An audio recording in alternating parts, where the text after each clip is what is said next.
Hello and welcome back to my channel. Make sure you like and subscribe to my channel. Let's begin.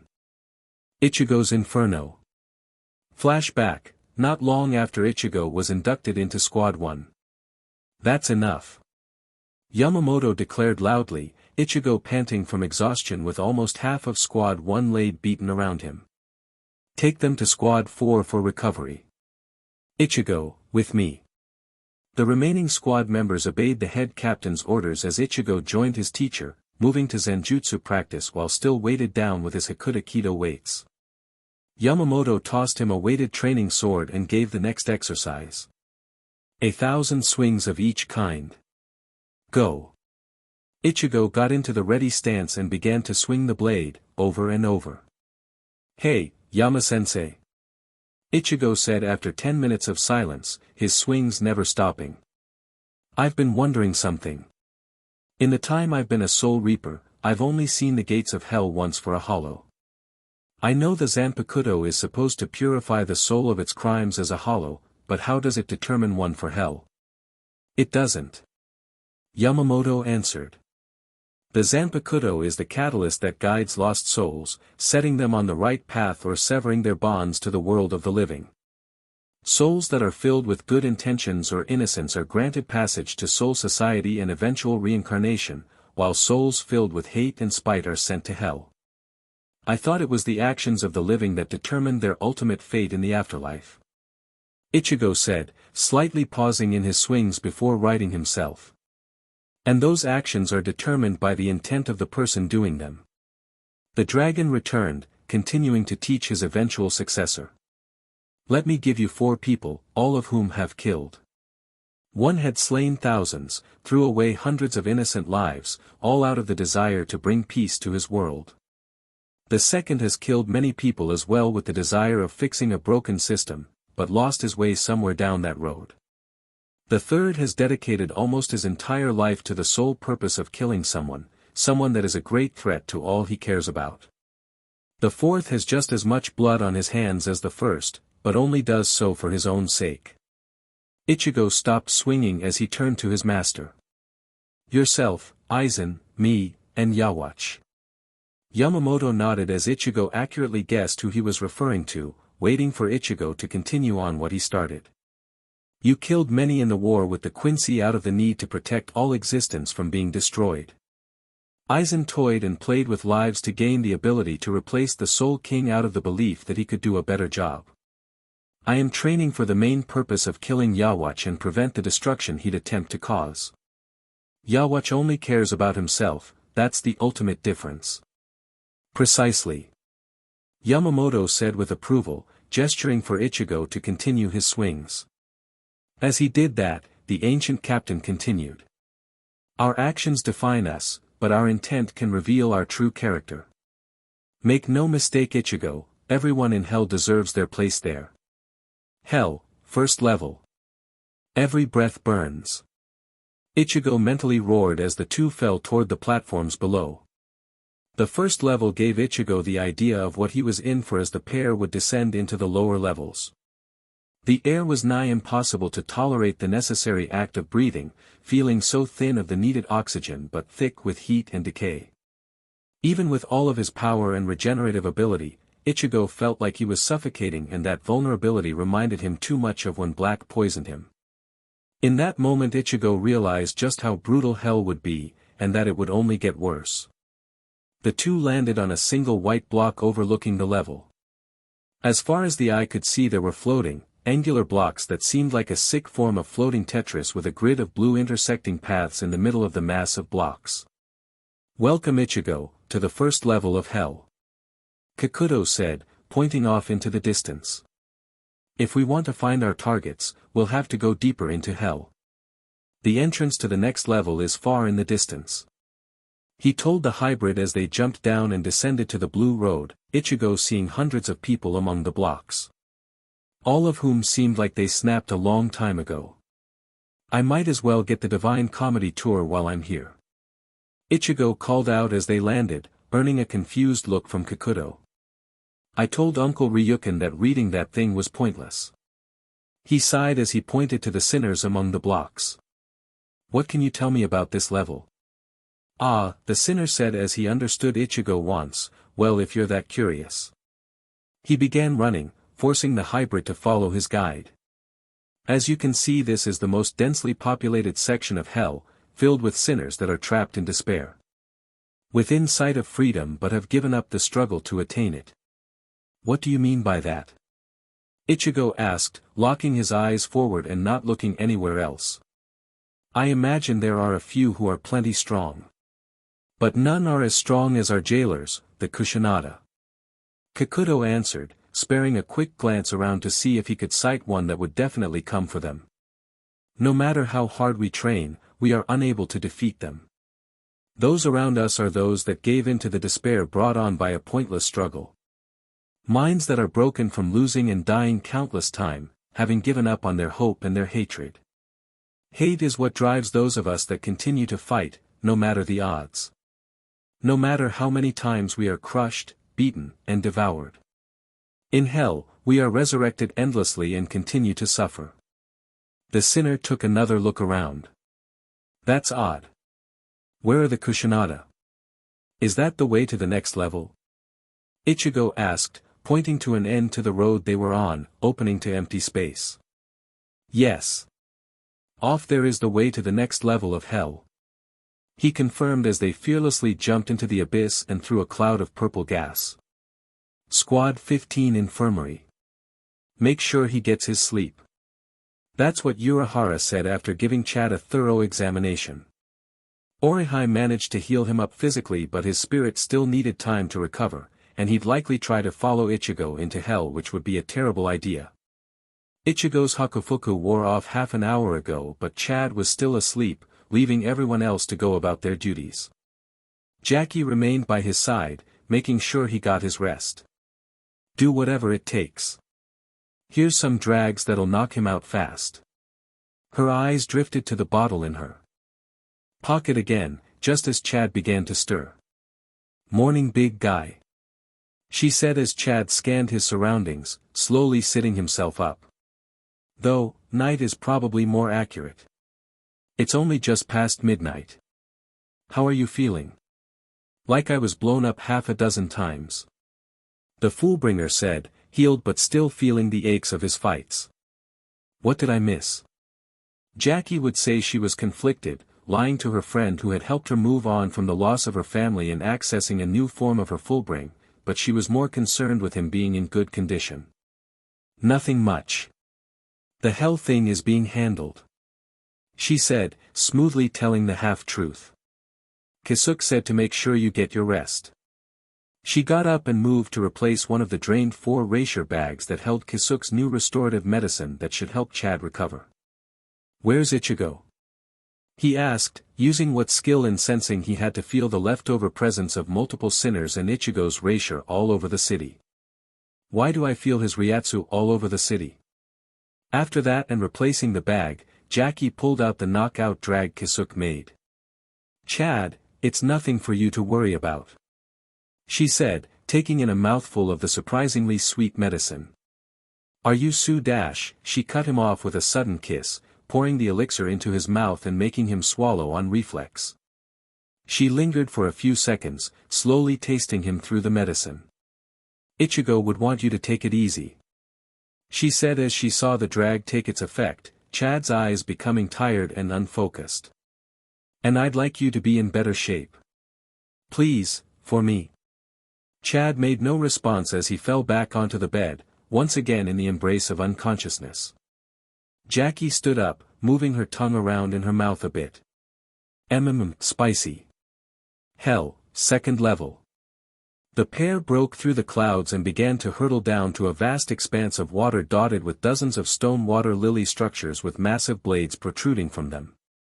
Kikuto grabbed one of his chains and lassoed Ichigo, pulling him to one of the stone lily platforms. Nearly a minute later, they landed on the platform with Kikuto gesturing to the endless expanse around them. And now, for our shortest stop, the second level of hell.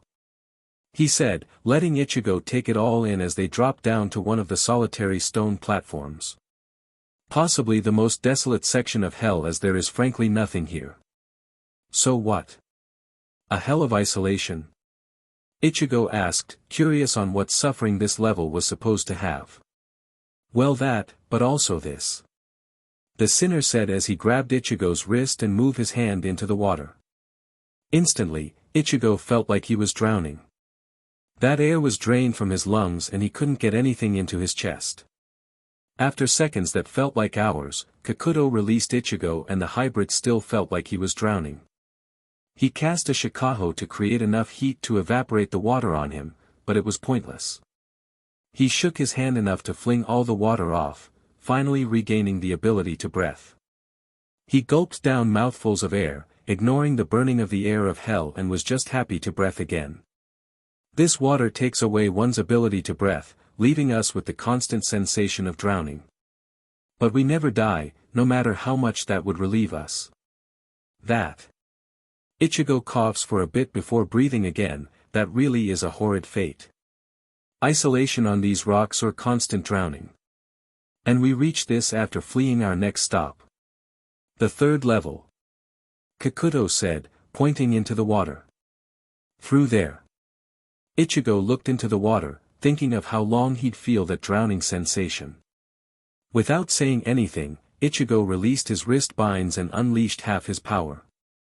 He started to create a sphere of concentrated raysure above the water, cutting off his hand and throwing it into the sphere to ready a Gran Ray Zero. Let's do this. Ichigo roared, pulling Kakuto close to him before jumping forth and creating a raysure platform at his feet. Gran Ray Zero. He shouted as they were shot into the water. Captain's meeting. The Tagabito's plan to have Ichigo break open the gates of hell is impossible, so there was never any need to worry about that. Urahara said, giving a report on his study and predictions of the threat posed by Ichigo in hell. The gates themselves are indestructible. The danger are the chains breaking. He brought up a simulation with two figures, one in chains and the other with a sword. From our research, the things that keep the sinners trapped in hell are in a perpetually state of growth. Always stronger than the strongest prisoner with every one devoured, and the chains are very much the same. The presentation had the chained figure try to break free but was unable to. Unfortunately, there's no record of anyone at Ichigo's level being down there, meaning he's stronger than the chains. The sword-wielding figure swung at the chained one and the chains broke apart. If Ichigo can be manipulated into breaking the chains, then the true threat emerges. Hell's law is absolute, and if it's broken then the gates themselves will crack and leak out the energy of hell, which will turn the world of the living into hell as well. This is why I wanted that boy to stay out of it. Yamamoto sighed under his breath. While I would like to have faith in my student, this is not something I will chance. Captains Urahara and Kuchiki, I want you both to enter hell and bring him back. Move with all haste, every second counts. Isshin, you and Hitsugaya will set up a containment field around the gate to keep the energies at bay. Dismissed. The commander ordered with a slam of his can, earning a nod from the captains as they went about to prepare for their latest mission. Kisuke and Byakuya left the building and were intercepted by Grimmjow and Ulquiorra, brought in for questioning on the suspicion that they helped Ichigo get into hell. I'm coming with you. Ulquiorra said, making it clear he was not taking no for an answer. I swore to be by his side as his vassal and I will not fail him. The captains turned to Grimmjow, who shrugged. My king as well. That and hell sounds like a party, he said with a savage grin. Byakuya just walked by them, muttering about barbarians while Kisuke held a serious gaze at the pair. I know what you did, he said, keeping it silent. Ichigo told me about your Solita Vista. You also asked if I told him anything about Kakuto. I merely shared my memories. I never lie. Ulquiorra returned, not backing down from the captain. Urahara sighed in irritation. So this is what it feels like to be on the receiving end. He thought, going back to all the times he manipulated a scenario to suit his wants and needs. Fine, you can come along. But Ichigo is going to be punished for his actions, no matter what you two try, he said, leading them down to get ready for hell. Hell, third level. Almost there. Ichigo roared as his lungs burned for air until they burst through the water and into the next level of hell, the water flying off from their speed and air friction. "So what is this one?" he called, gasping for breath as he took in the view. It was a barren landscape filled with rocks and yellow pools of either lava or steaming acid. It was a toss-up of what it actually was, but Ichigo didn't think he wanted to know. Before Kikuto could answer, one of the pools exploded, prompting Ichigo to push him out of the way and onto the ground.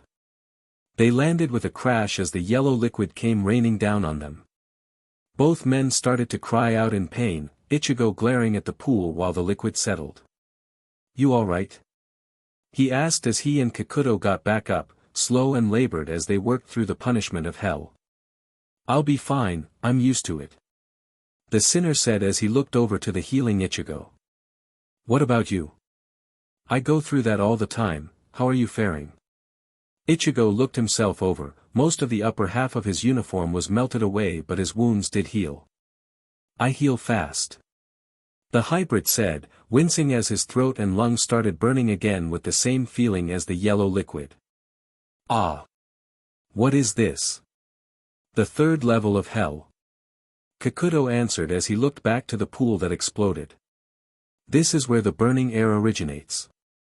The evaporation from these pools create the atmosphere of burning air that makes breathing so painful in hell, making us pick between drowning and an air that feels like our insides are melting. Never had one geyser up like that though. I thought for sure a Kushinada was attacking us," he said, becoming concerned about the lack of hell's jailers. "You sound almost disappointed," Ichigo said, looking out into the distance. "Maybe we're lucking out. Sometimes things just go my way." Kikuto looked at Ichigo, then back to the pool, before continuing their way to the next level. "If that's true, then you must be the luckiest person in hell," he said as they ran through the landscape, Kikuto finally recovering. "You said what you did was enough to condemn you to hell, but you did it for something precious to you," Ichigo said, changing the subject suddenly. "What did you do that was so vile?" "I got my sister killed," Kikuto returned, becoming very somber with a look of smiling melancholy. "I was her good-for-nothing brother and she died because of me. She was all I cared about and I dedicated what life I had to avenging her." Ichigo narrowed his eyes as he remembered his teacher's words. "It doesn't matter why I did it, murder is still unforgivable. I'm not just helping you because I want to spite these BSTRDS. I'm helping you because I can't stand anyone who would harm someone's sister." They came to the edge of a steep hillside that Kikuto jumped onto, Ichigo following right behind him. They soon came to a stairway with hundreds of gates and thousands of candle-lit shrines. "Through here is the next level, and the end of our journey. Where our enemies reside. Karakura Town. Okay people, let's do this." Urahara called out, getting the team ready. "We've got to bring out the gates, contain them, and get ourselves protected.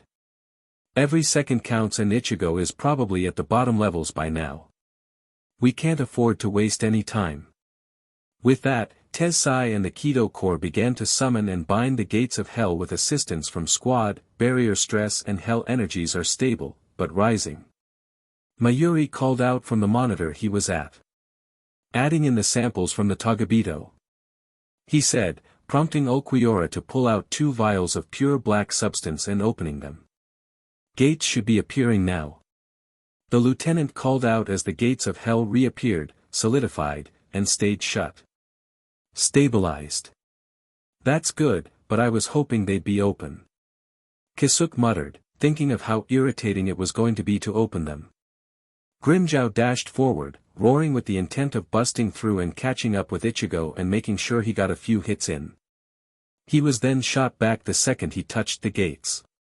"And how did you see that playing out?" "Hell, 4th level." The pair exited the tunnel, entering the last leg of their journey.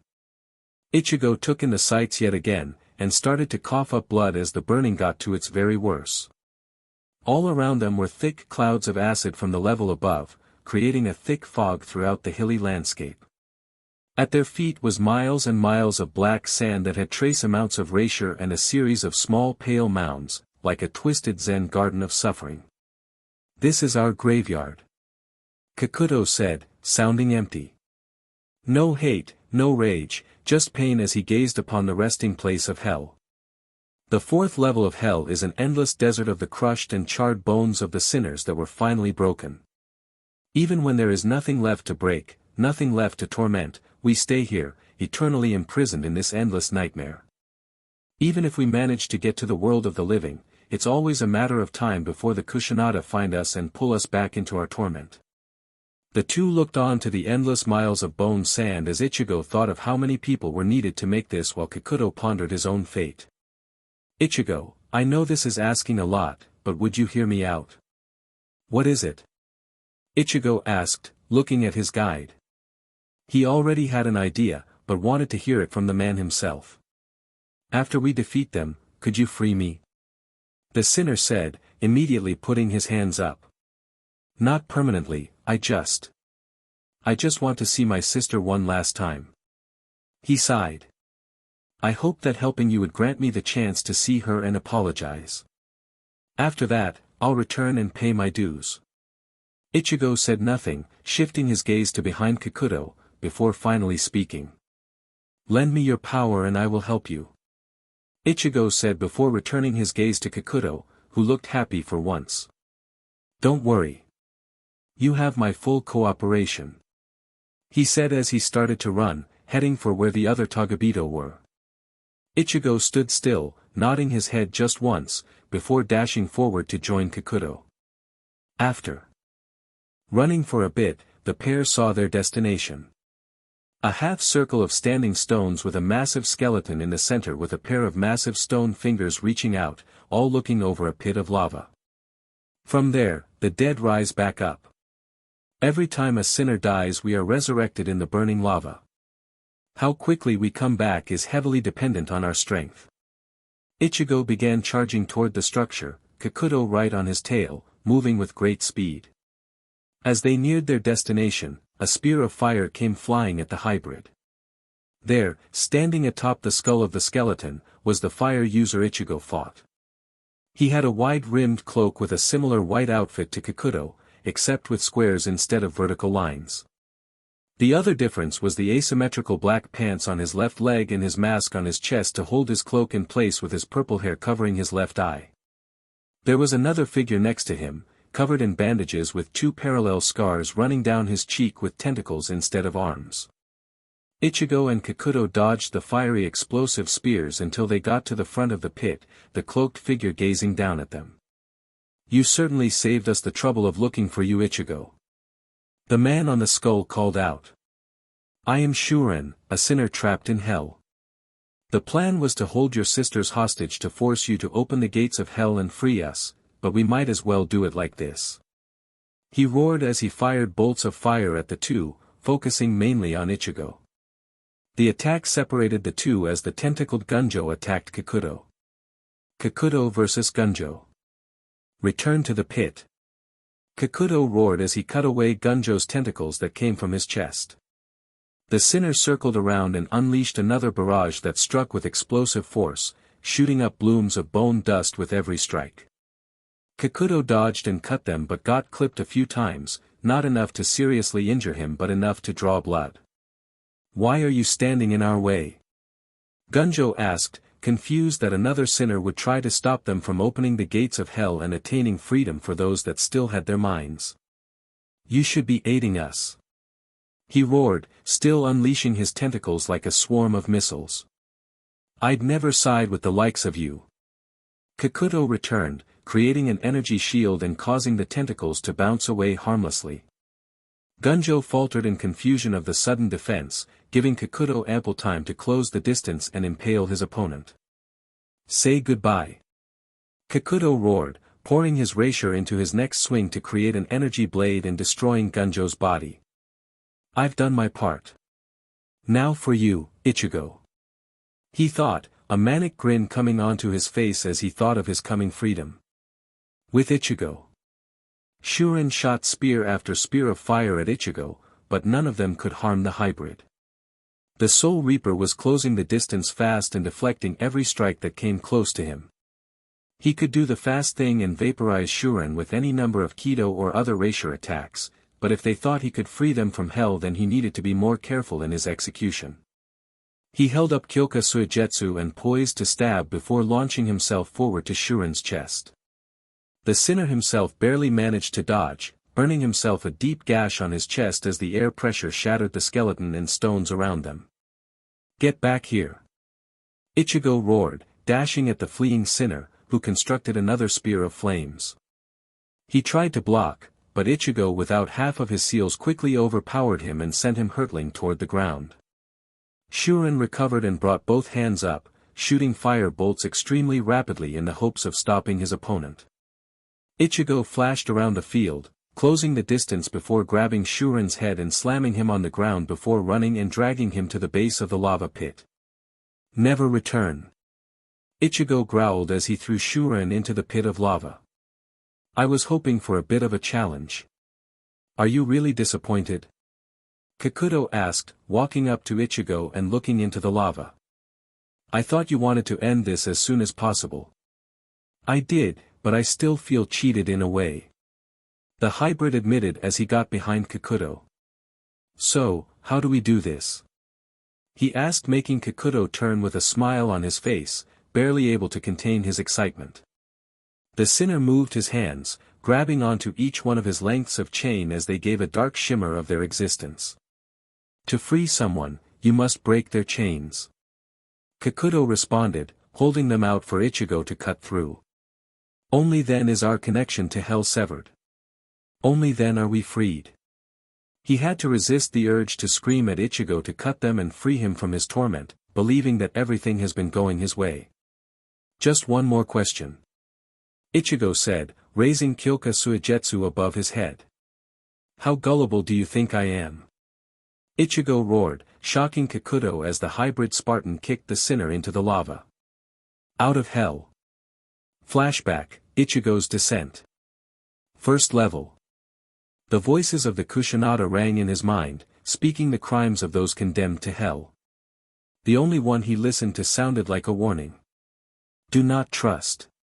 That was the one he really thought had any value, the only one that had any form of sense.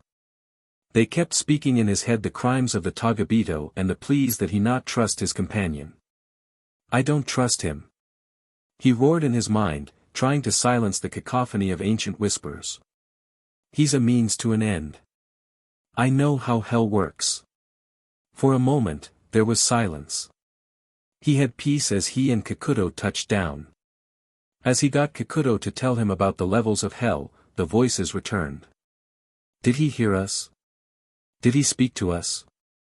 He may have, his soul is powerful. Reeks of power. He is not a soul reaper. I'm a hybrid. Ichigo answered as he and Kakuto ran for the next level. I've got Hollow and Quincy in me as well. Is that why he hears us? The sinner is looking for us. Can he not see? He's trapped in my hypnosis. I've got this.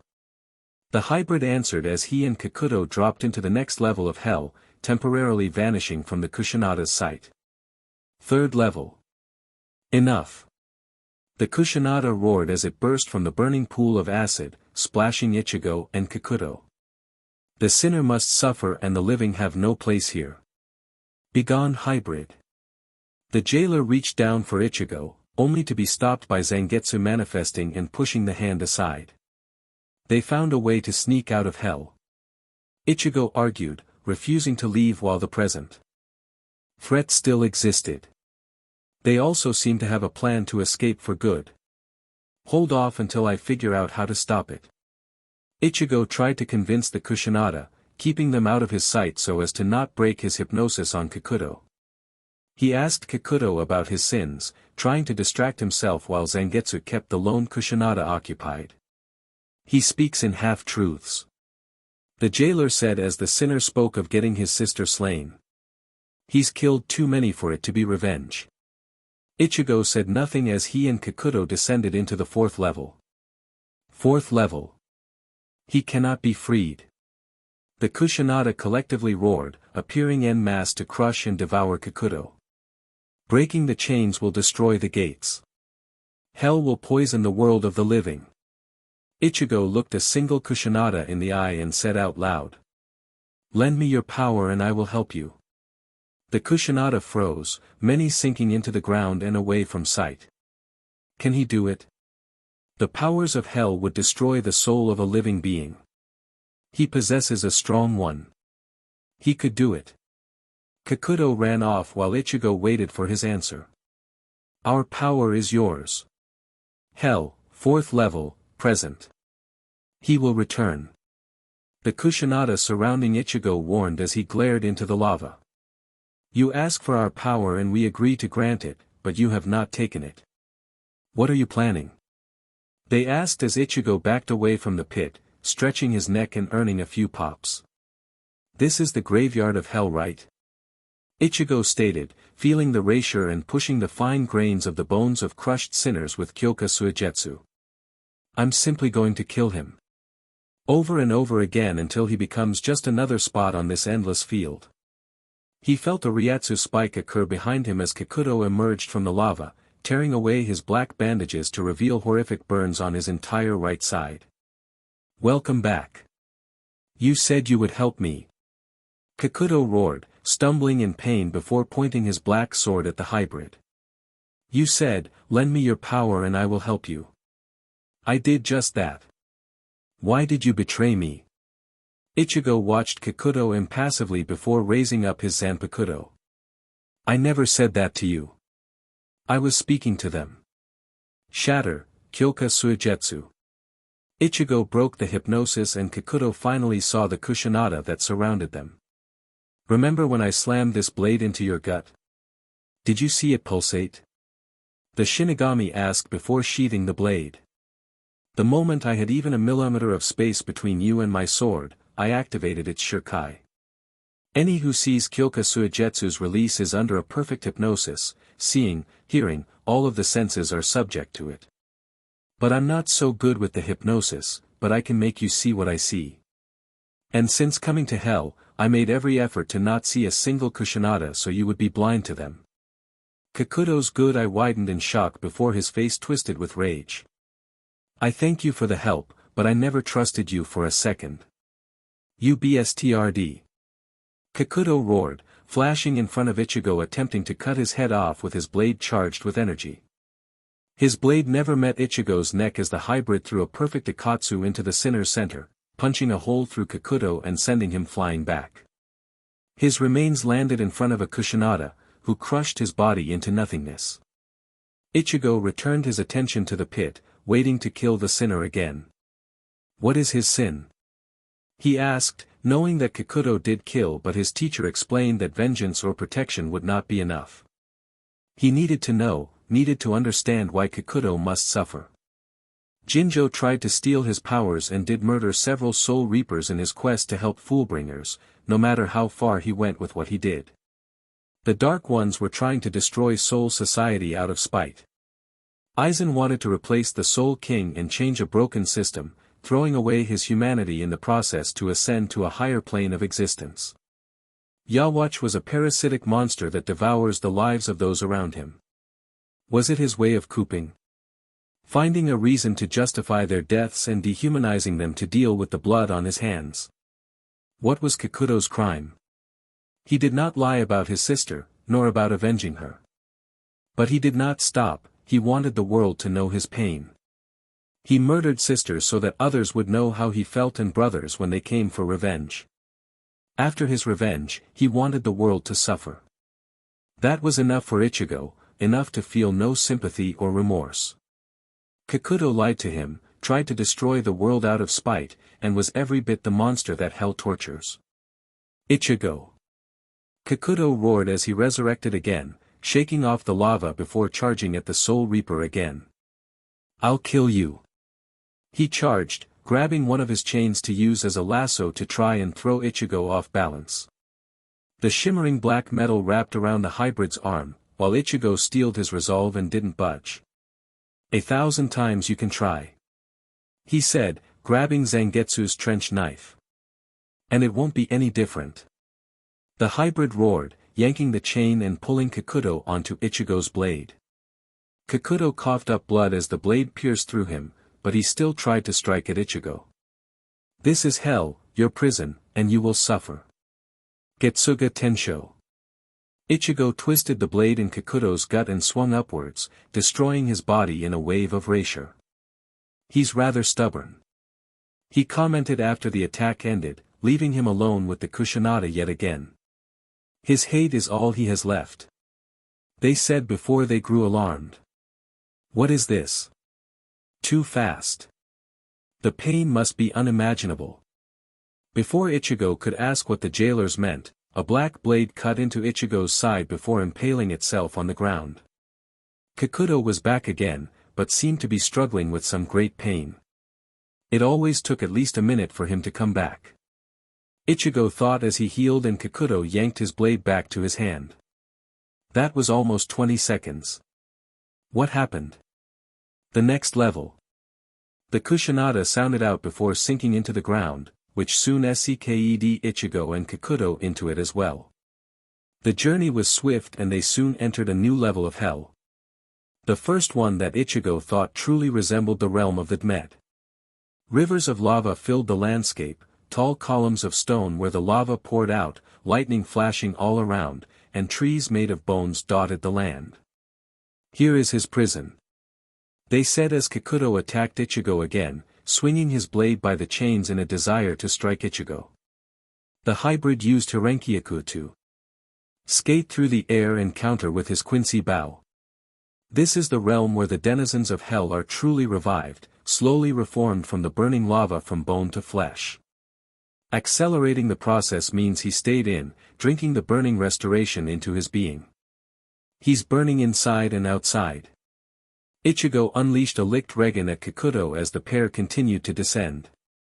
Kikuto used his blade and chains to try and block the barrage, but the rain slowly grew more concentrated as Ichigo managed to gather enough erasure to lock himself in place and compress the spread of the arrows on Kikuto's position. Ichigo! Kikuto roared out as the storm of spirit arrows tore him apart. Ichigo himself slowly drifted down to the ground next to a lava river. I gotta tell Yuryu about that.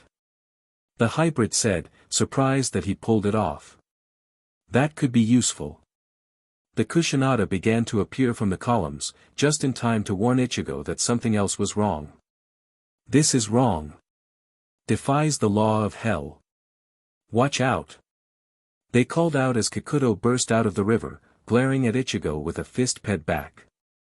Reflexively, Ichigo raised his own arms while reinforcing with his blood Vene and Hierro, but he wasn't expecting the power behind the attack. The result had a pulse of Kikuto's blue erasure that felt much stronger than before and sent Ichigo flying until he cratered in a column. He's absorbed the erasure of another Togabito. One of the hiding sinners. Ichigo pried himself out of the column, landing just as Kikuto was walking toward him. Absorbed one of the other sinners? Ichigo asked, shocked but not letting that show in any way. I thought you hated those guys. Kikuto shot toward him instantly, swinging his blade with enough force that he created a shockwave of air, forcing Ichigo to the side. He attempted another swing but Ichigo caught his sword hand while his free hand got locked in with Kikuto's, both sides trying to overpower the other. Right now there's no one I hate more than you. He roared, the ground cracking and breaking in their struggle. And I'll stop at nothing to escape from hell. But before I can try that again, I'll be sure you're trapped here with me. He tried to throw Ichigo aside but found himself unable to move the hybrid, whose grip was getting stronger. Did you forget about my seals that I took off? Ichigo asked, tightening his grip on Kikuto. They restrain my power so that I can actually fight instead of crushing my opponents in an instant. And I'll repeat this. Ichigo threw his head forward and bashed Kikuto in the face, nearly ripping off the sinner's arms in the process, making the Togabito stagger back into a lava river. 1,000 times you can try, and it won't be any different.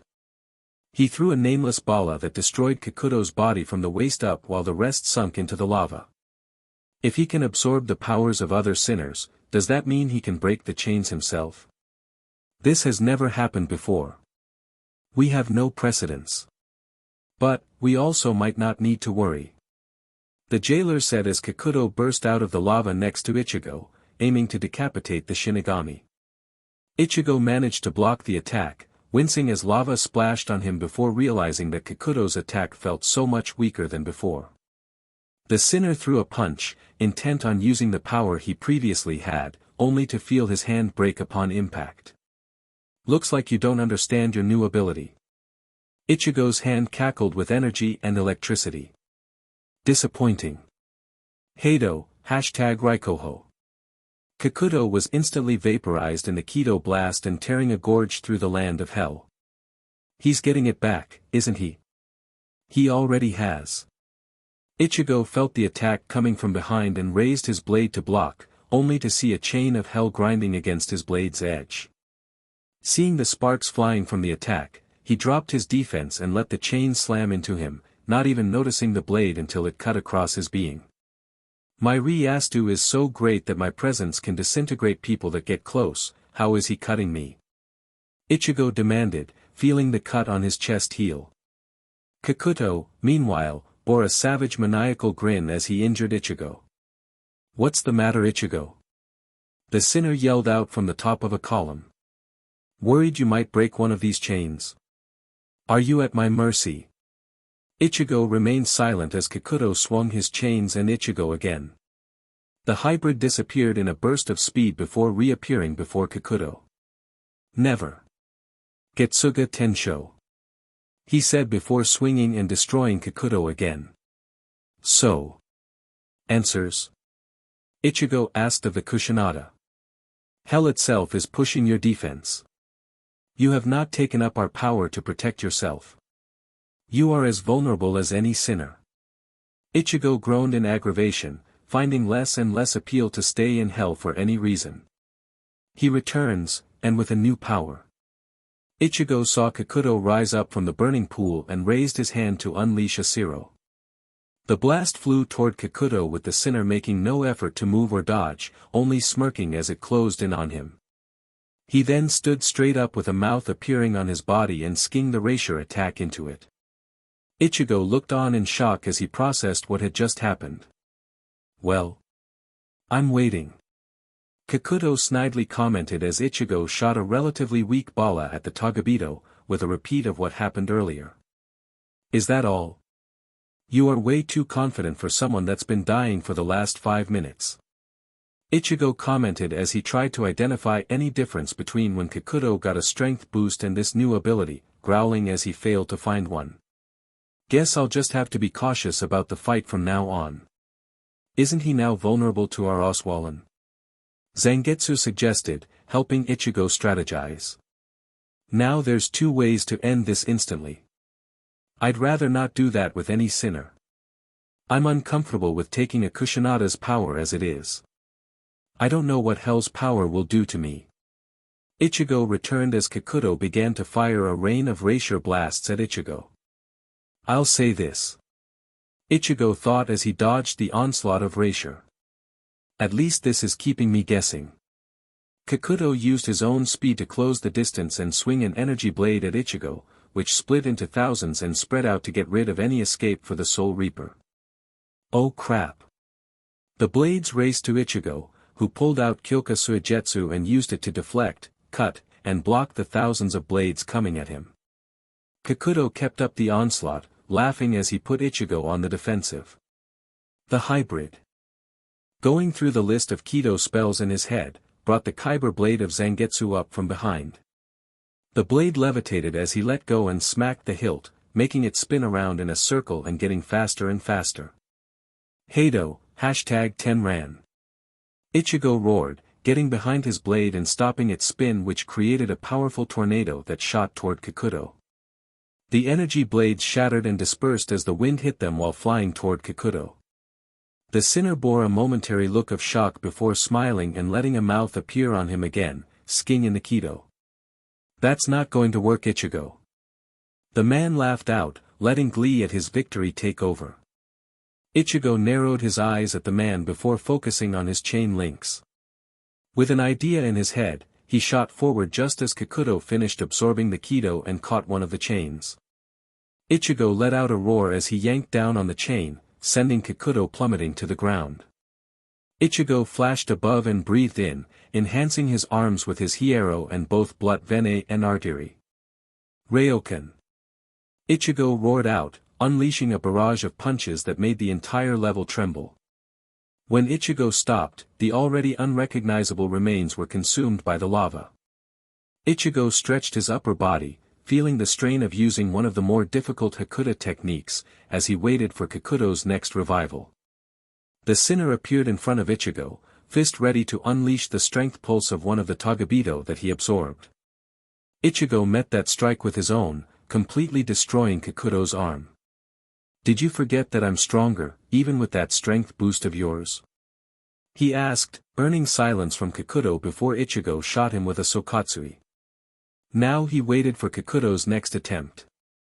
10 seconds passed, then 20, 30, 40, 50, 1 minute, 2 minutes. "He comes." The Kushinada warned, as Kikuto rose from the lava.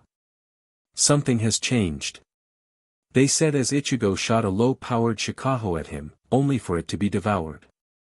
Kikuto still had that insane look in his eyes, as if his constant defeats and death have been breaking his psyche and hate is his only driving force, as he shot toward Ichigo. He threw a pulse punch, which Ichigo did block, but the force drove him back by a few inches before Kikuto threw another and another before sending Ichigo flying. "Looks like he's absorbed more than one Togabito this time," Ichigo guessed as he landed on one of the columns, Kikuto appearing in front of him in an attempting to knock him into the lava. Ichigo grabbed his wrist before spinning and doing an over-the-shoulder throw, with Kikuto going right back into the lava.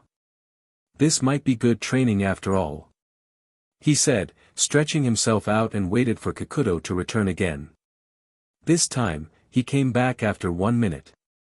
"I will kill you," the sinner roared as he shot a continuous barrage of racier blasts. Ichigo dodged while Kikuto's attack followed him until he got pinned between the storm of blasts and Kikuto's use of his chains, slamming the ground with great pulverizing force. "Now you're mine," Kikuto called out with glee, believing that Ichigo was trapped. Ichigo reinforced himself with Hiero and blood vein and took the onslaught with a cry of agony.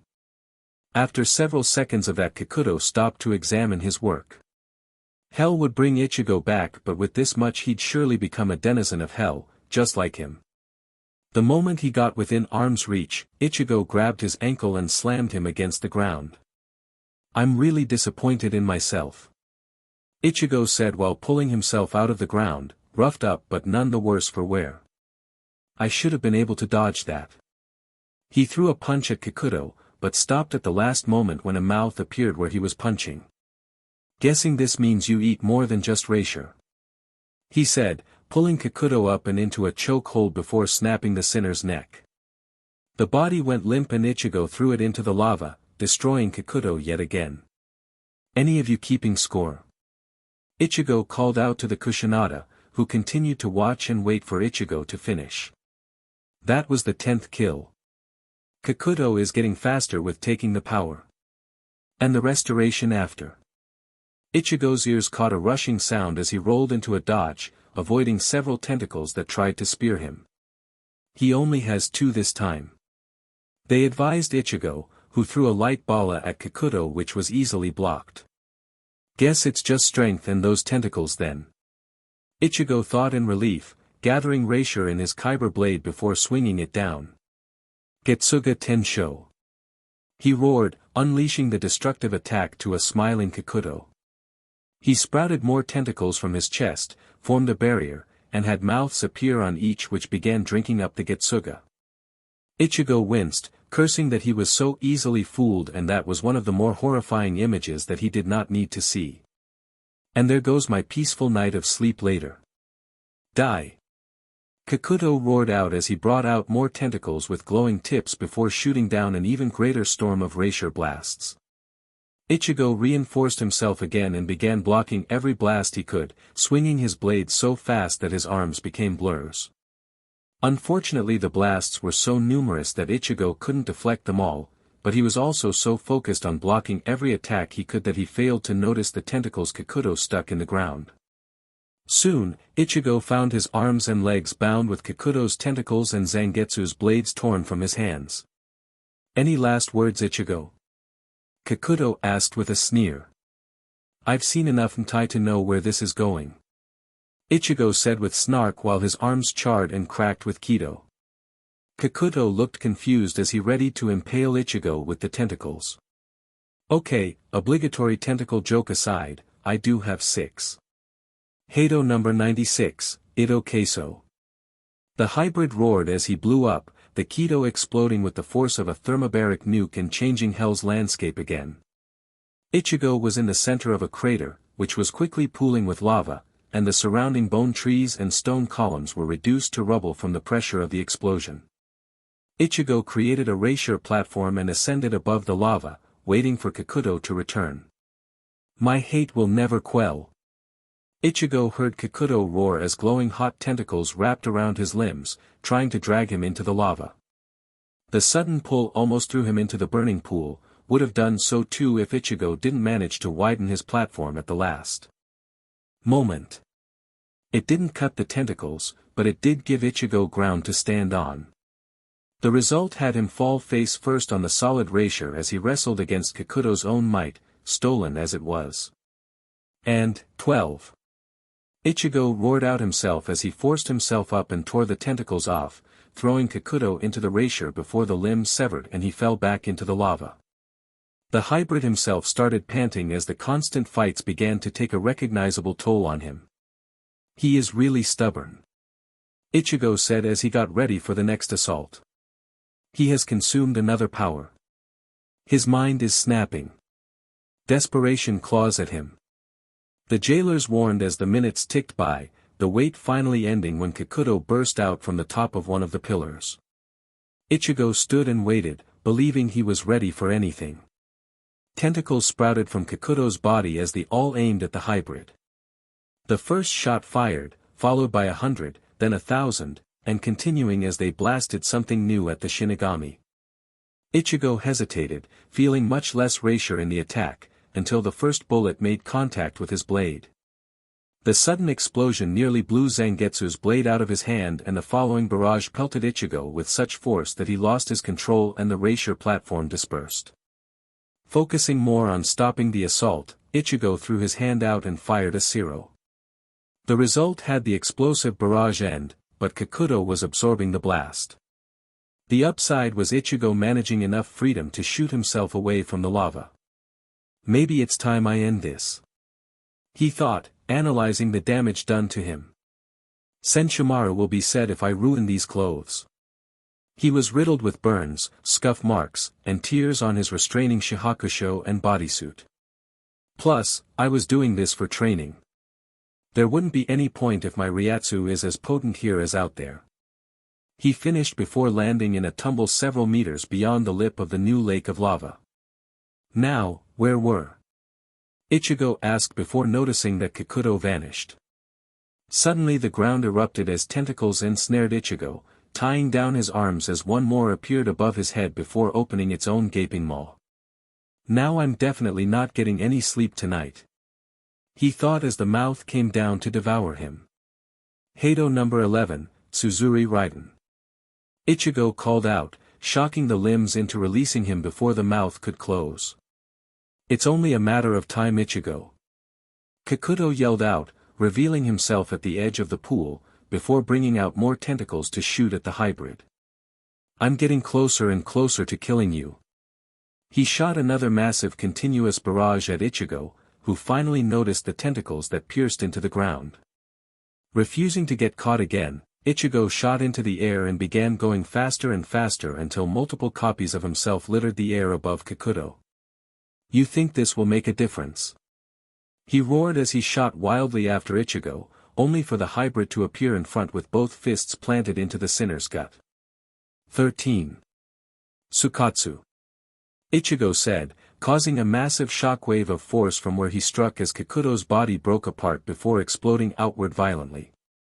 Ichigo panted as he took the moment to relax, Kikuto's revivals taking longer and longer every time he took in more power. How much longer can he keep this up?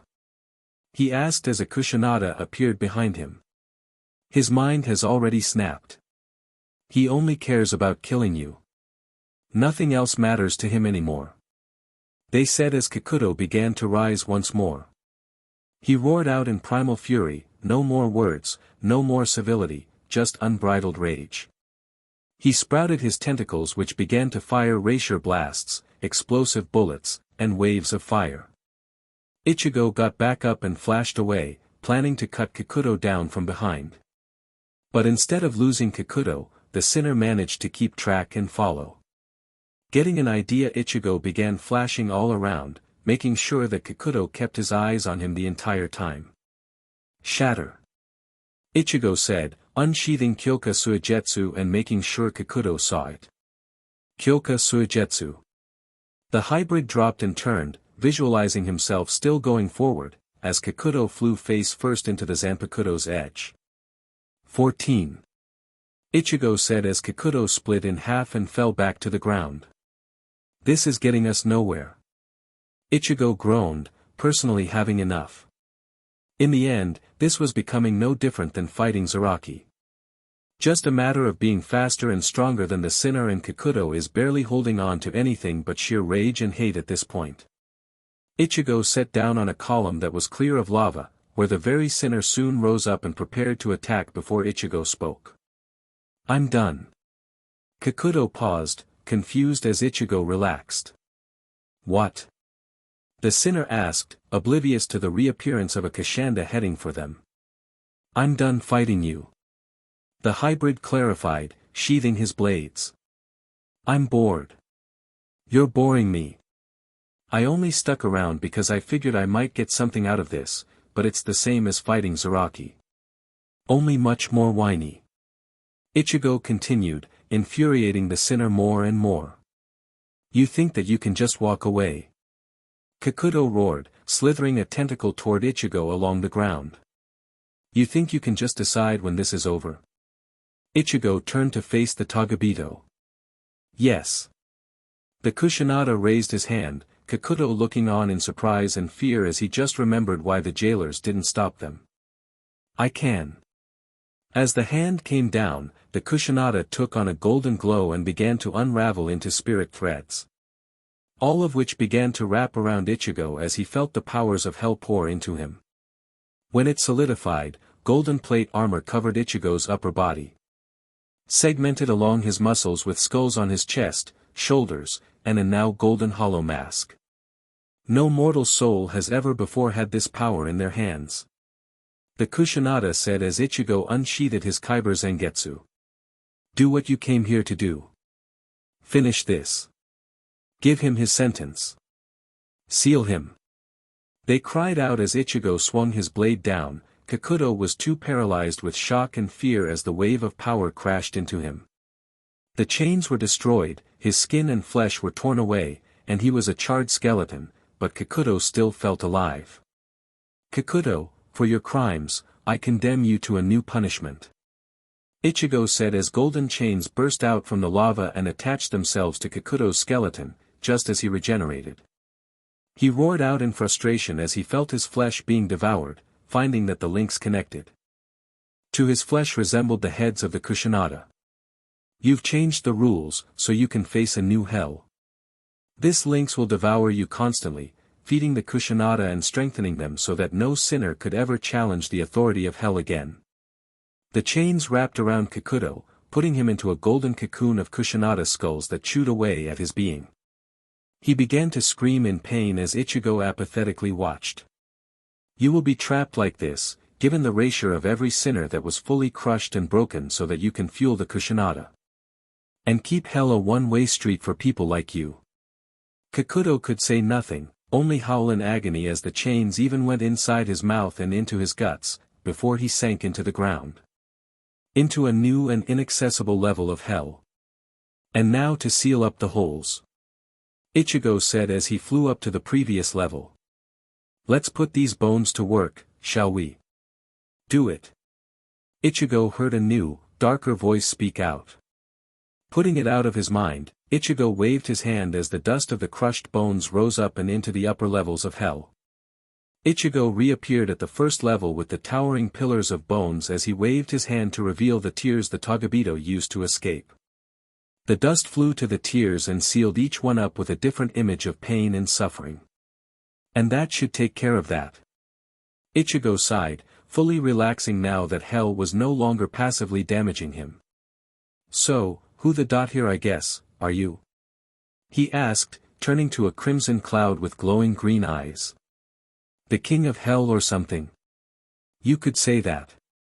A voice replied, though Ichigo remained unimpressed. I am the leader of devils after all. But that is unimportant. You have my thanks, Ichigo Kurosaki. You see, I'm involved with a rather distracting matter that forced my attention away and caused a blind eye to what was happening. Don't expect it to happen again. I only did this to protect my sisters. Understandable. If we ever meet face to face, I hope it'll be under more pleasant circumstances. Whatever. Ichigo dismissed, opening the gates of hell before flying out. The armor dissolved off of Ichigo, though a red circle appeared unnoticed on his back just under the right shoulder blade. The hybrid flew into Grimmjow, causing the two to bash their heads, and fall to the ground. After rubbing his skull, he looked to see Urahara and Tensai giving him a stern glare, Okuiora helping his comrade up, and Mayuri giving an incredibly creepy smile. I'm in trouble, aren't I? Karakura Town.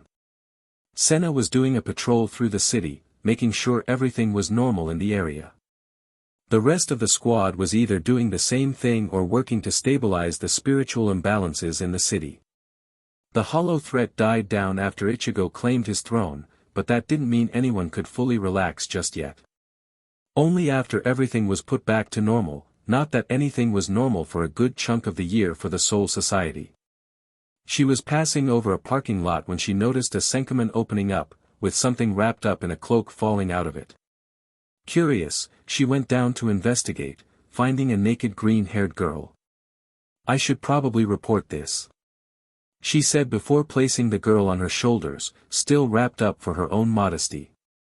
Soul Society, Squad 1 Office. Completely irresponsible. Yamamoto yelled, restraining himself from beating his student's skull in with his cane. Shortly after leaving hell, Urahara and Mayuri began a thorough examination on Ichigo. Mayuri got a severed limb and began running tests at his labs while Urahara was performing scans to find any abnormalities. His presence and the requirement of Ichigo staying still was what was sparing the hybrid from a much-deserved beating. You do not need to put everything on your shoulders, and you were the most dangerous risk to hell should you have actually severed one of the chains. I never forgot your lesson, master. Ichigo returned, trying to be respectful in the hopes of calming down the dragon. I was never going to do anything to break one of the chains. The Kushinada themselves aided me. Which was unnecessary. We would have been able to handle the situation. We have methods and protocol for dealing with matters of hell. Your actions introduced an unneeded risk and have shown that you still have not learned an important lesson, DSPLN. The head captain continued as Urahara studies his scans and received a hell butterfly from Mayuri. Maintaining a calm and focused mind is key to not just the battlefield but to everyday life. Yamamoto went to seat himself and continue with his own eternal struggle, paperwork. While we continue with the recovery projects in Siriidii and Karakura Town, you will be back in stasis. Urahara suddenly interrupted, just as Raruka came in with cat doll that had a glass torso. Before anyone could ask, Ichigo began puking up blood and black ooze. Urahara pulled out a syringe before jamming it into Ichigo's neck as his veins turned black. Raruka permitted him into Nappy Kun, and he was SCKED into the doll.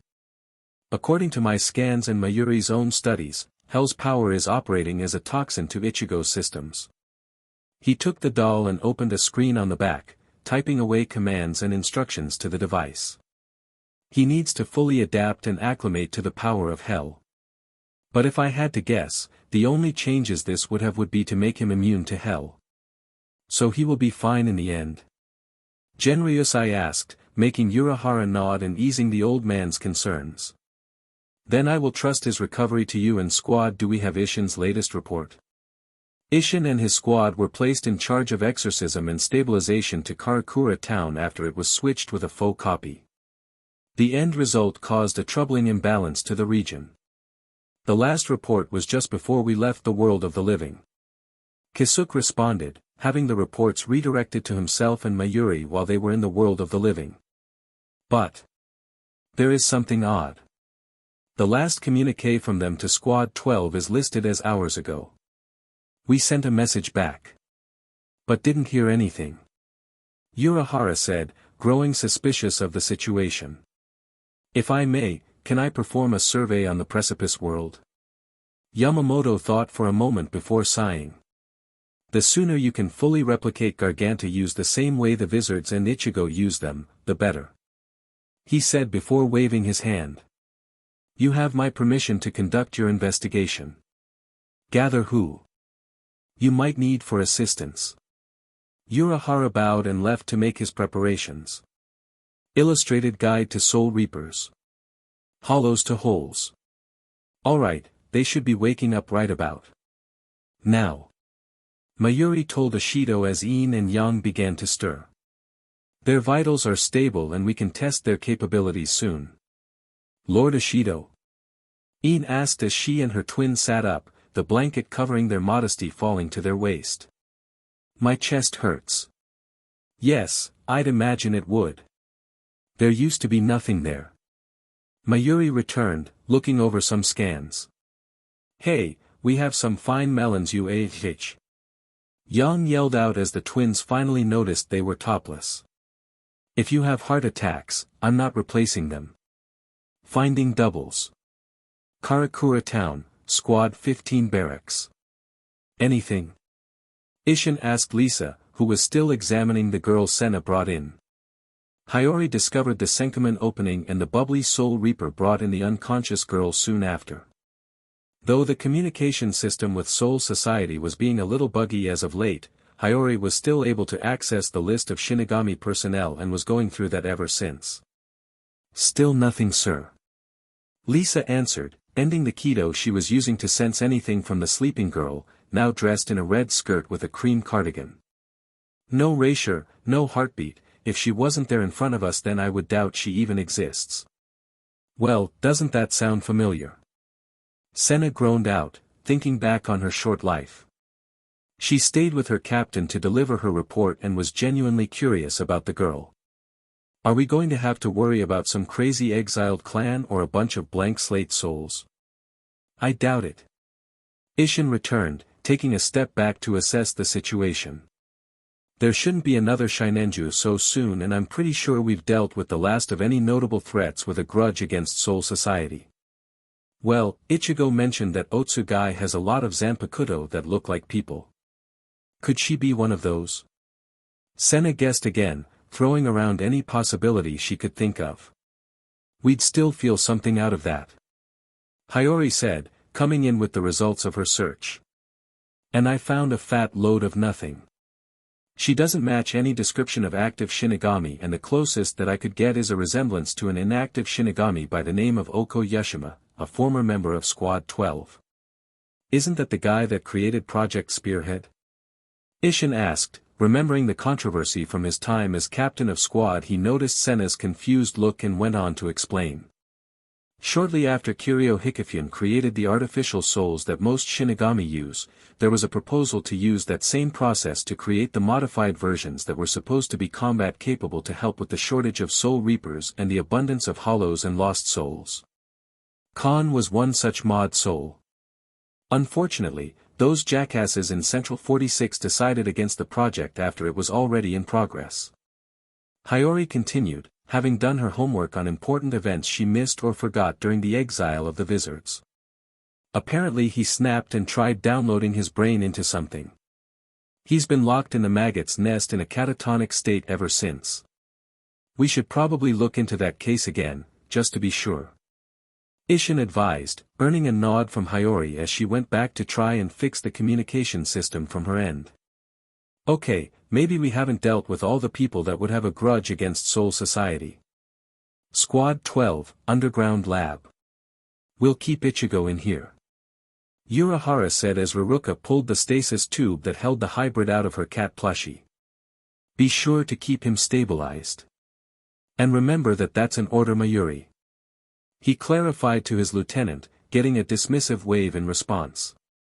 Now, I'm not sure what we'll find in the Dangai, but you do remember where the contingency plans are in case of emergency. Correct? Yes, all disguised in a photo album with you and those kids you left with Isshin. The deranged scientist hissed as he wanted to get on with his own research. Urahara kept looking at Mayuri with a measure of expectation, causing the man to sigh. As I, Mayuri Kuratsuchi, take command of Squad 12 in the absence of my captain, I vow that I will not and shall not abuse my authority and keep my experiments to acceptable moral, ethical, and legal boundaries. This satisfied Urahara as he gave a nod and proceeded to pack his equipment for his foray into the precipice world. Try to establish communication back with Squad 15 while I'm gone. The man continued as Raruka placed Ichigo on a shelf. Since there seems to be a big time delay between the two, chances are they might have a clue they've been unable to send back to us. You seem to think that I'm completely negligent in my duties. Mayuri growled. I know how absorbed you can get in your own research, Mayuri. The captain returned. And I'm certain you have the same ideas that I do about what might be happening in the Dangai. The delays in received and sent messages between Soul Society and the world of the living suggest that there's a growing time gap. An easy fix, but how did it get to that point in the first place? Mayuri stated, brainstorming a possible answer. Just as it's an easy fix, it's an easy problem to create. And since the closest thing the Arrancar had to a scientist is dead, that leaves a small number of people that could and would make this problem. Urahara returned as he listed off the necessary qualities for a profile of the suspect if someone did create the issue. First, this person would need an extensive knowledge and understanding of the precipice world. Which should narrow down the list greatly, but with Aizen as a factor, we might not have an idea of who knows what to do and how to do it. Many people would never have pegged Aizen for a scientist at first glance, but the man was careful and precise in his experiments and execution. Second, the person in question would have to have had enough time to set this up and all under our noses until this moment, if whoever did this counted on us finding out about it at all. Mayuri continued. Again, that could be anyone that could slip our notice due to the war preparations.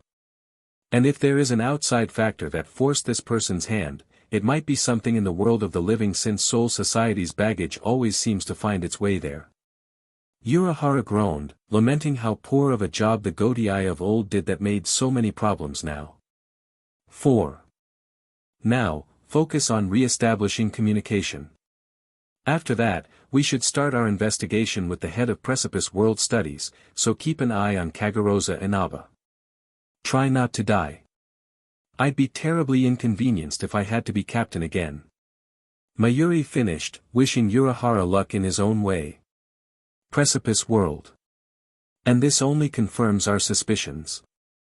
Urahara sighed as he continued the study. With him was Shinji, Kensei, Byakuya, Toshiro, and their lieutenants assisting in offering additional protection. The exception was that Hisagi stayed with Squad 9, someone needed to be in charge there. Someone is currently controlling the Dangai. The only question is why and how. The other Soul Reapers looked to him with concern, unaware of the slight shifting in the restrictive current. But now that we've established what is currently causing this, we can fix it. Or we can run. The captain said, noticing the presence of the Kotatsu. I vote the latter. Move. Toshiro called out as the Shinigami charged towards Senkaman leading to the living world, as the cleaner was coming in from Soul Society.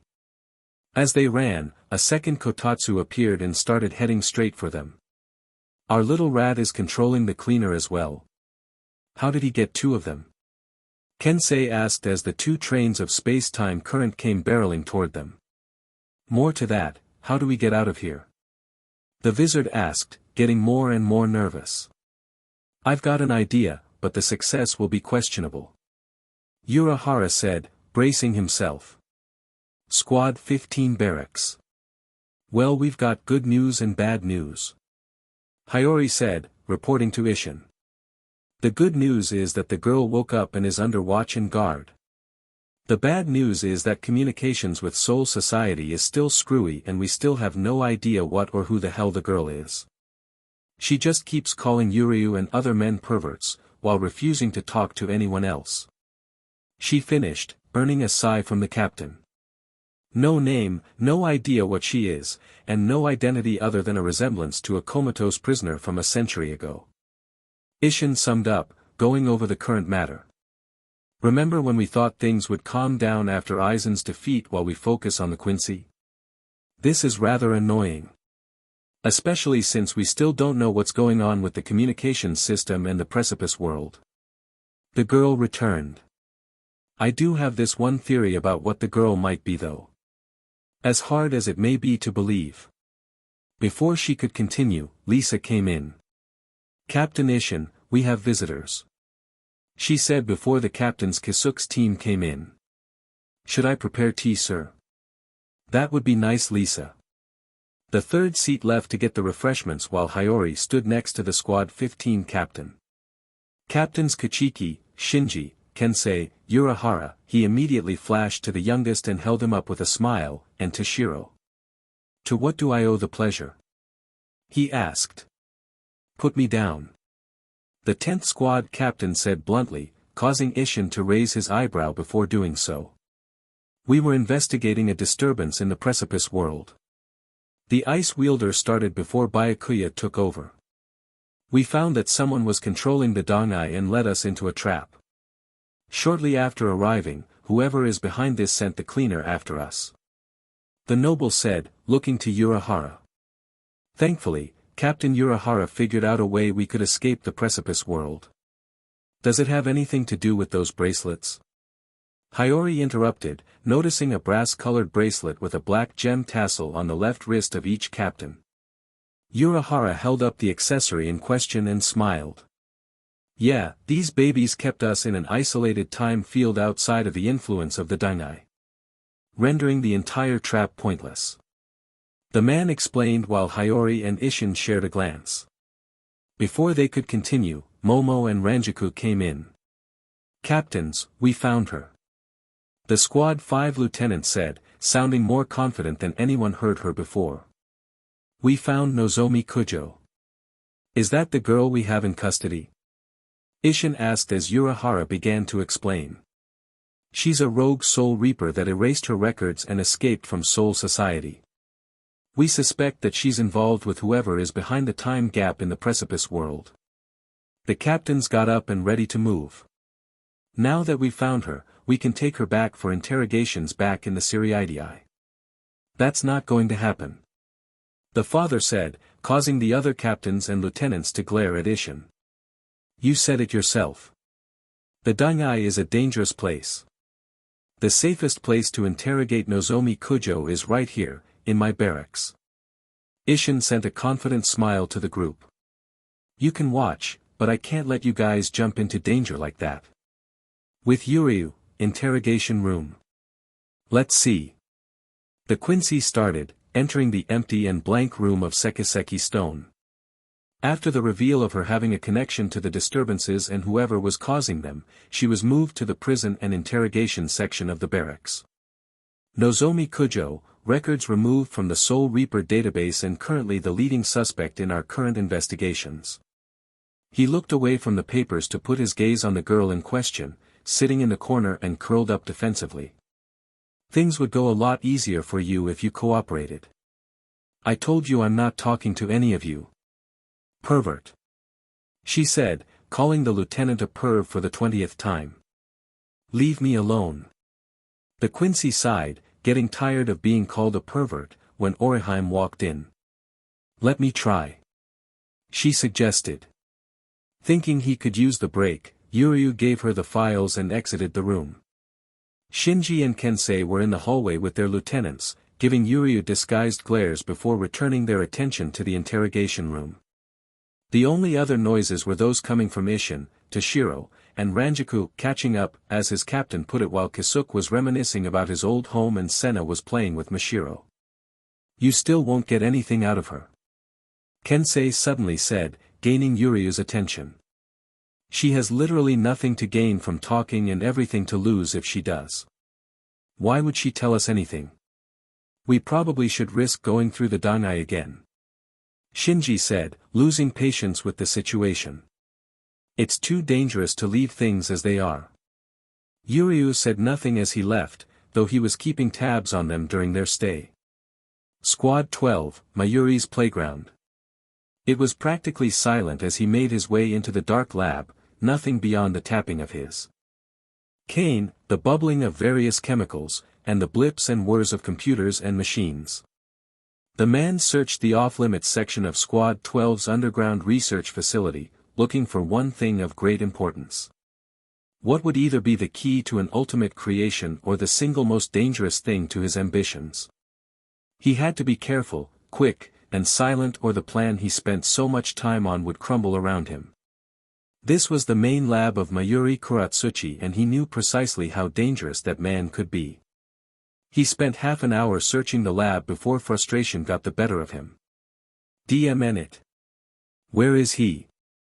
He growled before a monitor came on, bathing him in pale light as Mayuri appeared on the screen.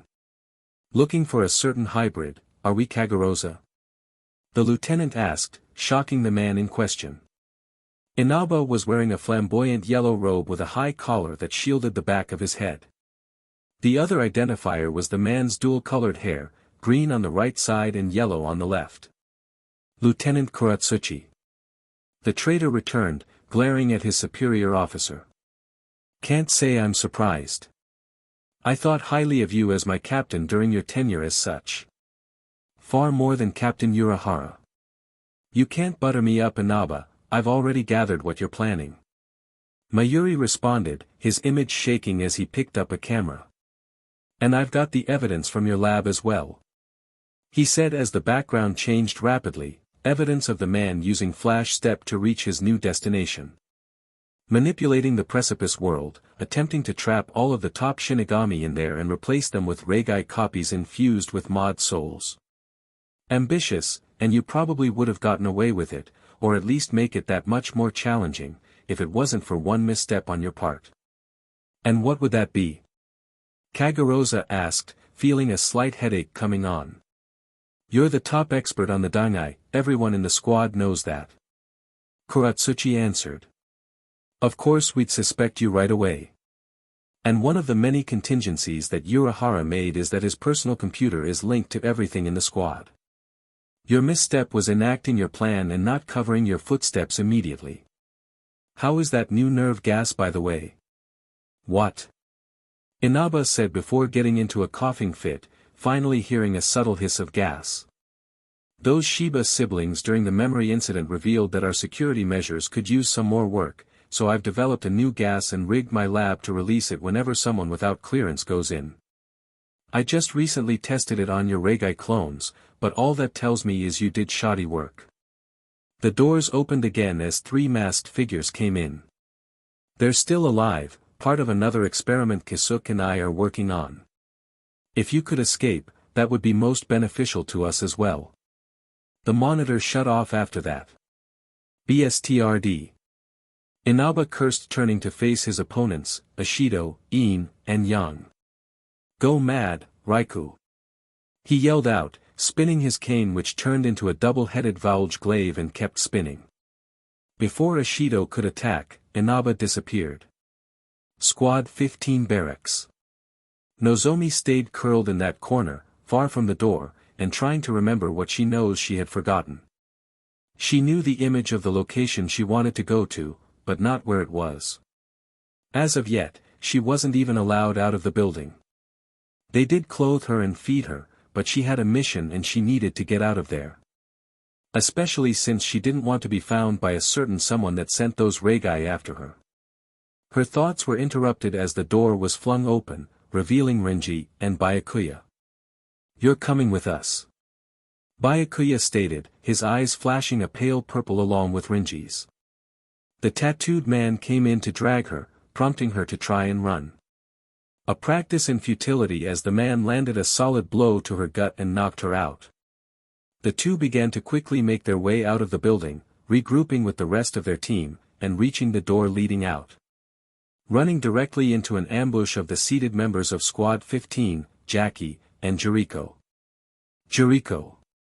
Isshin said as the eye-patched man stepped forward and turned a dial on his chest. I'm going to sleep now. While I am, no Senkaman will open until I wake. He said, before passing out with Jackie catching him and creating a clean bubble. You're pretty good for imposters, but I figured you were fakes from the beginning. Isshin said as he unsheathed his blade while the other got ready to fight as well. Now you are going to tell me what I want to know or this will get very ugly. The man growled. Suddenly a garganta opened up, revealing the real captains and lieutenants. All led by Halibel and her fraction. Don't bother Isshin. Urahara stated as he and the others unsheathed their blades. I can explain everything we need to know. Illustrated Guide to Soul Reapers. Deleted scenes. Interrogation. I'm not talking you pervert. Nozomi told the Quincy, who frankly had had enough of the girl. For the last time, I'm not a pervert. He yelled before getting an idea. But I'll show you one. He said, going to the door.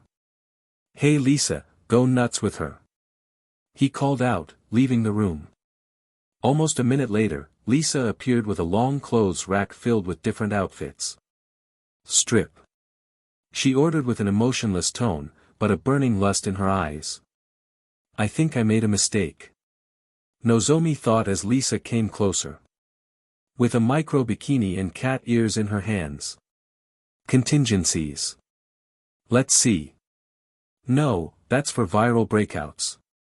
Mayuri dismissed, standing in a room full of sleeping doppelgangers while he downloaded all the information from Kagarosa's computers.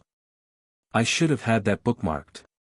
Civil uprising, cover-up operations for both public safety and public decency. Kisuk, I doubt the whole of the Gotii will lose their clothes for any reason. Ah, here we go. Betrayals. Already did that, in the process of that, in case of clones, see page 742. He shrugged and turned to the page in question. Clone War, let happen if first time with assurance that others would know the difference between original and fake. If second, kill them ASAP, nothing more can be learned. He looked over the bodies. Is this the first or second time? Did the Zanpakuto rebellion count as a clone uprising? Might have something worth learning. He said, leaving the Regai to live as he proceeded to connect to his underground lab and give Inaba a painful reveal. New powers and abilities. Clean Bubble, Jackie's clean boots ability over a wider area around her. Protecting anyone in the bubble with her. The Regai Assault. Squad 15 Barracks. With the reveal of the other Shinigami captains and lieutenants from the Garganta, accompanied by one of the Arankar of Ichigo's court in Hueco Mundo, Yuryu immediately went on the offensive. He used Hirenkyaku to get behind the fakes and activated his Volstagg, firing his feathers to the legs of his opponents. The moment they made contact however, they all popped like balloons, leaving Yuryu confused. Suddenly, the fake Renji appeared behind Yuryu with his Zabumaru in Shirkai and ready to tear into the Quincy's back. Thanks to his wings, Yuryu deflected the attack and Renji immediately attacked his double. Oh no you don't. He roared, swinging his own Zabumaru, only to be stopped by the fake Shinji.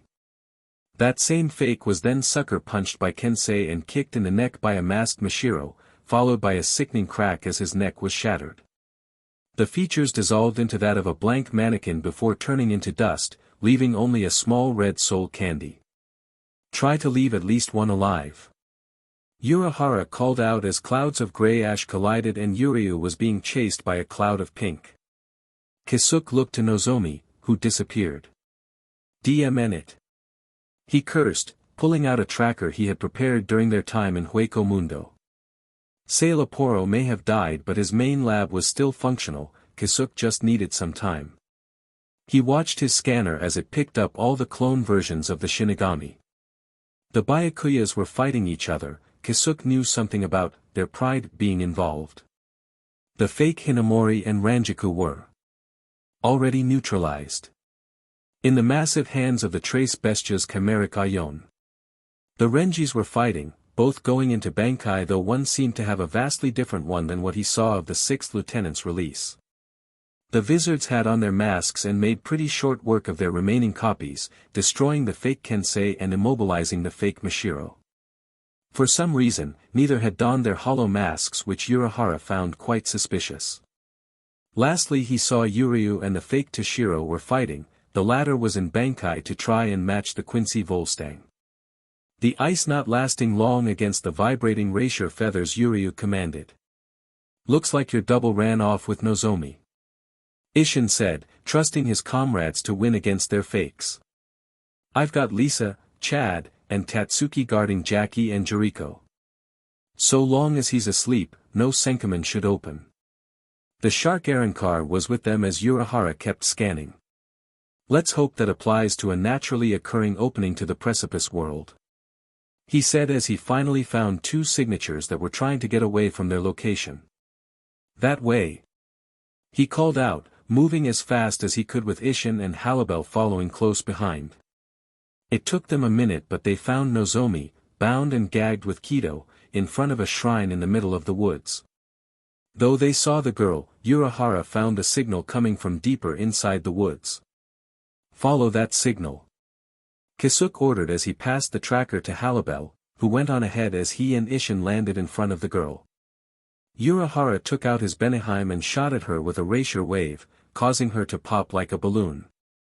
"I'm starting to get annoyed by this. You do know who you're fighting, right?" he heard his own voice say before dodging a blade swing aimed at his back.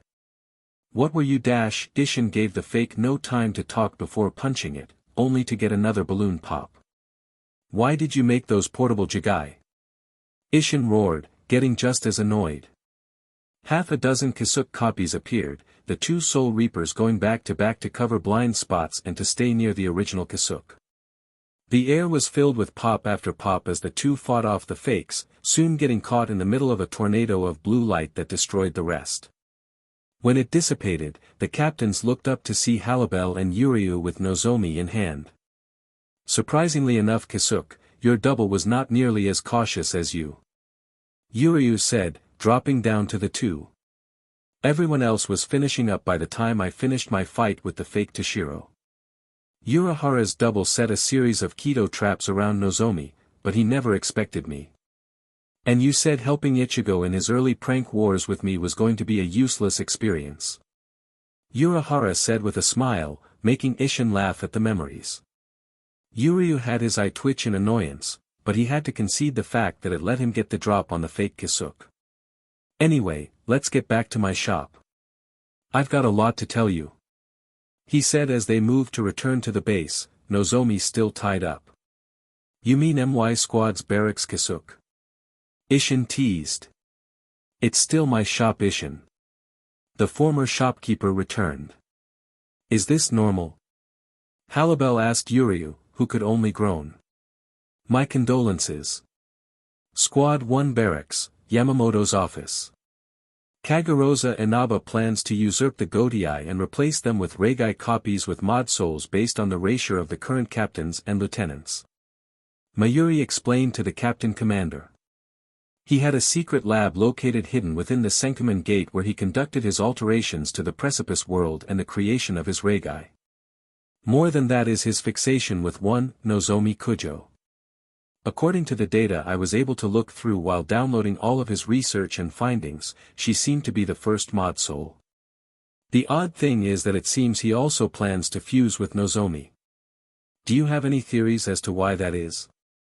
Yamamoto asked, clenching his fists as yet another past problem reared its head. And any way to tell the real Shinigami from the Regai copies? I might have an idea, but I'd need to analyze Racier from both Kaguraza and Nozomi to fully test it. Mayuri responded. Plus, there is some good news in regards to the Regai. But that would depend on your point of view.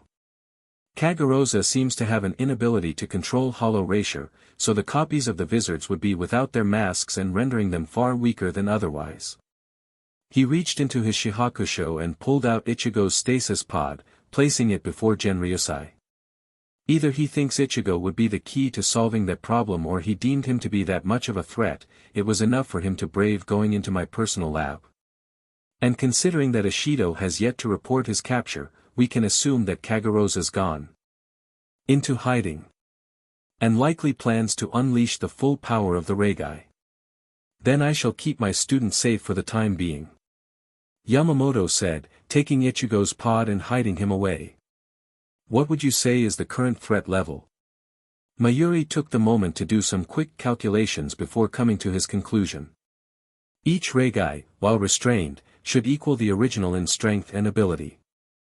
Without those restraints, I'd say that there would be a 25% increase to their abilities. Minimum. He answered, earning a tired sigh from the old man. Just the ones he did right, some are thankfully flawed with inaccurate data. That did relieve Genryusai to some degree. Just one more thing, Captain Commander. Depending on the results of this attack, Urahara recommends the revival of Project Spearhead. Explain. Yamamoto growled, not eager to consider bringing back the project but willing to listen to reason. The original project was shut down due to morality issues, as the Central 46 would tell us. Mayuri started, fear of the project going out of control is more likely. But, as evidenced by this and one other case, some of the mod souls survived the destruction of the project. That one other case was a mod soul that found its way to Urahara and then to the Kurosaki household. That soul was devoted to the family and served as Ichigo's soul after he became a soul reaper. Unfortunately, when the twins were kidnapped by Aizen, the mod soul fought, lost, was broken, and died saving its masters. There was an angry pulse from the stasis pod, as if Ichigo heard the conversation and was less than pleased with calling Kanon it. The idea for the project revival is to help increase our numbers again.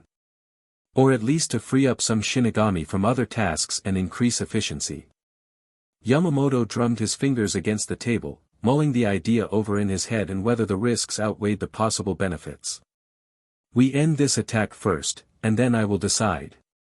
The dragon finally stated. Kagarosa's base. DMN that Mayuri. Kagarosa growled before getting into another coughing fit. The nerve gas was already causing various muscle failure throughout his body and affecting his nervous system as well. He had to repeatedly use his Raiku's spatial displacement ability to get him to his base as fast as possible before he was rendered completely paralyzed and then die.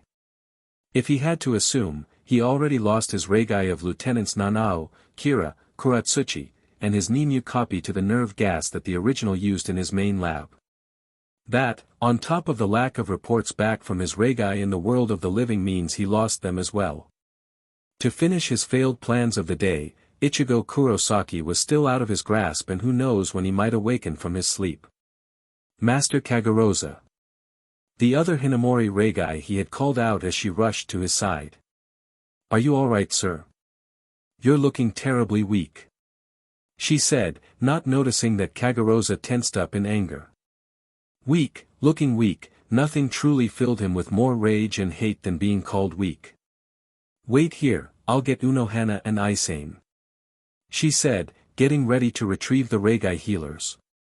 The moment she turned her back, Kagarosa cleaved her across her back and ran her through with Raikou. The Regai Hinamori turned to dust and left just her mod soul behind. With that, Kagarosa collapsed, losing the use of his body more and more. He desperately reached out for the small pill, struggling to grasp it and bring it to his mouth. Even swallowing the small ball was a challenge, but it was one that was rewarded. Erasure erupted from his being like fire until a second him separated from his body, and freeing him from the toxic nerve gas. Nice try, Mayuri Kuratsuchi. Kagarosa said, chuckling as he rose to his feet and ignoring the gasping pleas of the sacrificed mod soul. But I won't be beaten that easily.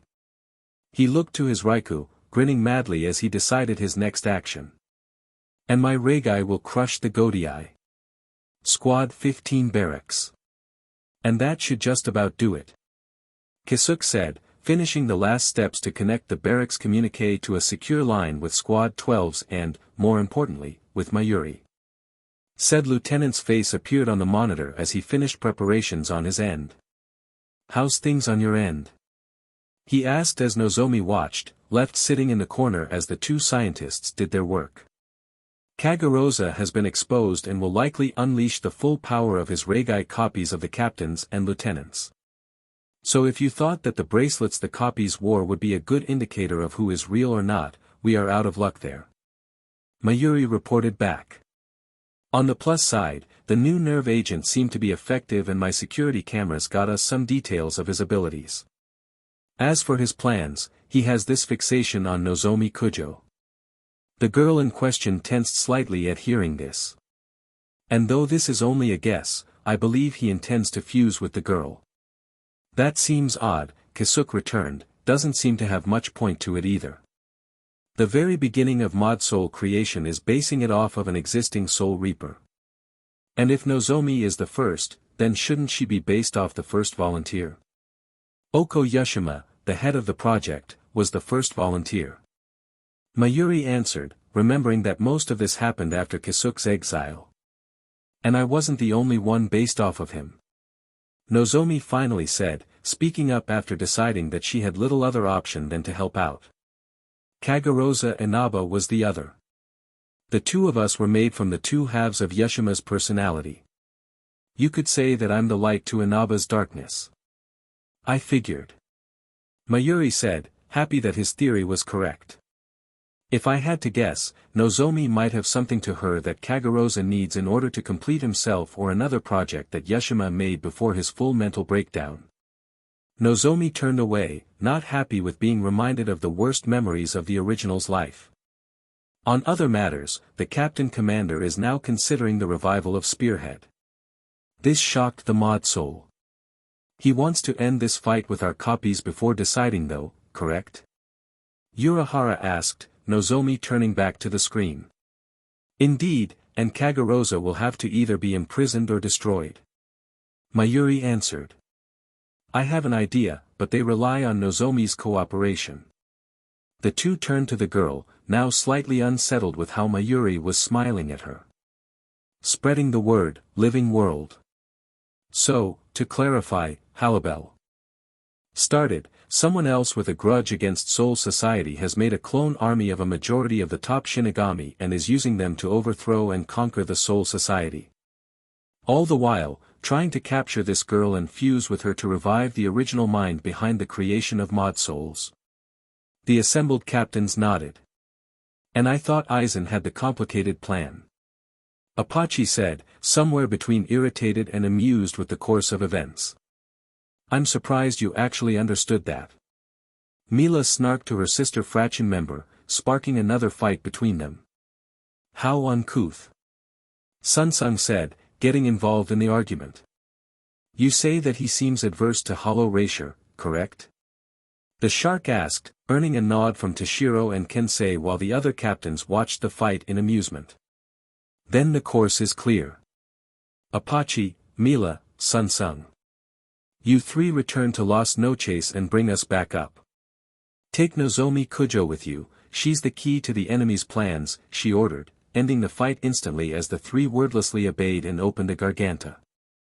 I shall go with them to the Soul Society. But know this, Soul Reapers, my king's safety is my top priority.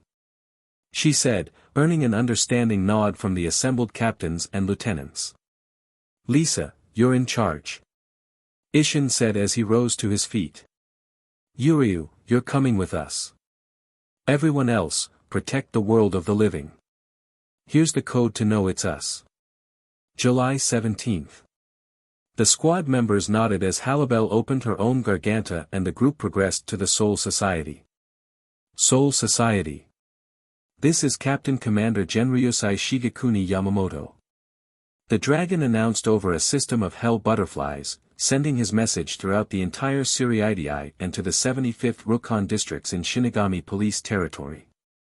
Extremely dangerous and powerful enemies have appeared and infiltrated the Godii, aiming to replace our top officials. Until further notice, all but third seats to captains are ordered to stay inside their homes or squad barracks. This curfew will end when we can confirm that the enemies of the peace are defeated. The result was as he expected. All around him were the sounds of outrage and panic, coming from the Shinigami and the citizen souls. Some immediately complied with his orders, but many had to be forced. Maybe he had to push it just a little bit more. I am giving Kenpachi Zaraki permission to show no mercy, and I will be participating in the coming fights as well. The public outrage turned to fear as everyone scrambled to get to safety. That might have been going a little overboard, head captain. A black cat thought as she made her way throughout the different barracks of the Godei squads. From her findings, Ikaku and Yumachika were replaced, Isshin was replaced, Kairaku and Yukatake were replaced by their fakes, even her precious bee was captured by the Regai. She was going to have a word with her protégé about keeping her guard up at all times if she was captured by these fakes. Even Kisuk prepared for his own self being an enemy. Kagarosa's base. So, war is it? He heard the announcements the captain commander made, and all he could do was laugh. If you want a war with my Regai Yamamoto, you shall have it. He roared as his remaining Regai in the base assembled around him. He spun his Raikou around before holding it high, letting his energy pass through the blade in a wave of yellow light. All around him, his Regai glowed with a pale light that burned like fire to show an increase in their own ratio. This resonated with many other Regai around the Siriidii that made sure they were in places of secret, unseen by their enemy. I have all I need. I do not fear anyone. Ichigo's inner world. Did you feel that? The hybrid asked, sitting in the middle of a lake with the horizontal skyscraper standing high above him. The water itself was greatly disturbed, rippling madly and prompting Kyoka Suigetsu to crack him on the head. What's going on out there is not important, Ichigo. The spirit scolded as Ichigo groaned in anger before settling back into his meditation. Instantly the waters began to calm, becoming perfectly still and mirror-like. Now, let's begin again. Images formed in the water, memories from Ichigo's life. All of his struggles and trials, each one changing more and more into loses and nightmares. The purpose of this was for Ichigo to gain full calm and serenity in his mind, as a calm and focused mind was the key principle to mastering Kyoka Suigetsu. He was making progress, but it was slow going and Zangetsu was occupied with cleansing and repairing his soul from hell's influence. Chances were, he wasn't going to be able to help. Illustrated Guide to Soul Reapers. Getting to Las Noches. A black tear in space appeared in the vast deserts of Hueco Mundo, spitting out a group of Captain and Lieutenant Soul Reapers onto the fine desert sand. The group fell in a confused heap that slowly fumbled to get up, brushing the sand off their clothes as they did so. That was rough. Kisuk said, scanning the area for a certain castle. I forgot how little practice you guys have with Garganta. Frankly, I'm not sure why I risked that. Kensei and several others looked ready to beat the scientist to death. Byakuya was as calm and dignified as ever. Mashiro was going on about a beach party. Now come on, let's find Las Noches. Is that why we came to Hueco Mundo? Shinji asked, deciding to try to calm down before attempting to kill Kisuk. What's in Las Noches?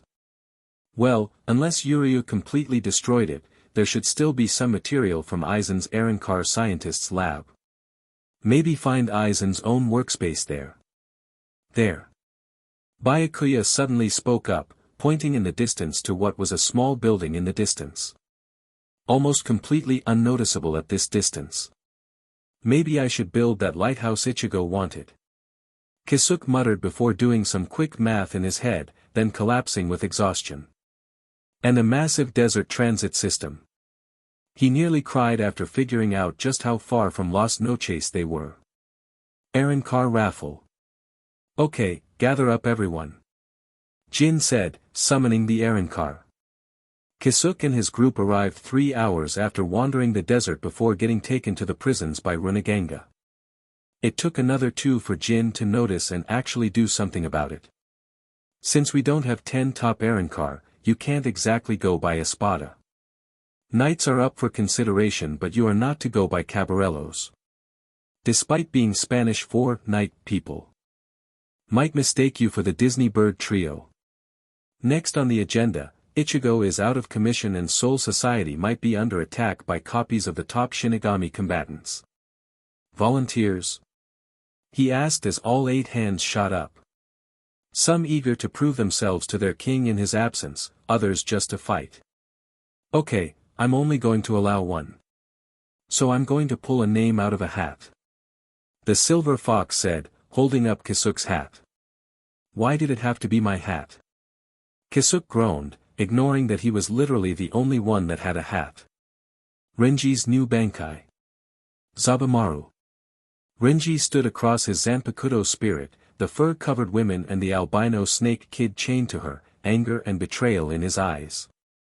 What was that true Bankai thing? I thought I earned your Bankai a while ago. He said, earning a scoff from the pair. Not exactly. We've been keeping it from you because honestly. What have you actually done to deserve it? The baboon woman asked. The furthest you've gone was finally manning up and fighting for your beliefs. If Zangetsu didn't convince us, you still wouldn't have the Suzabumaru form.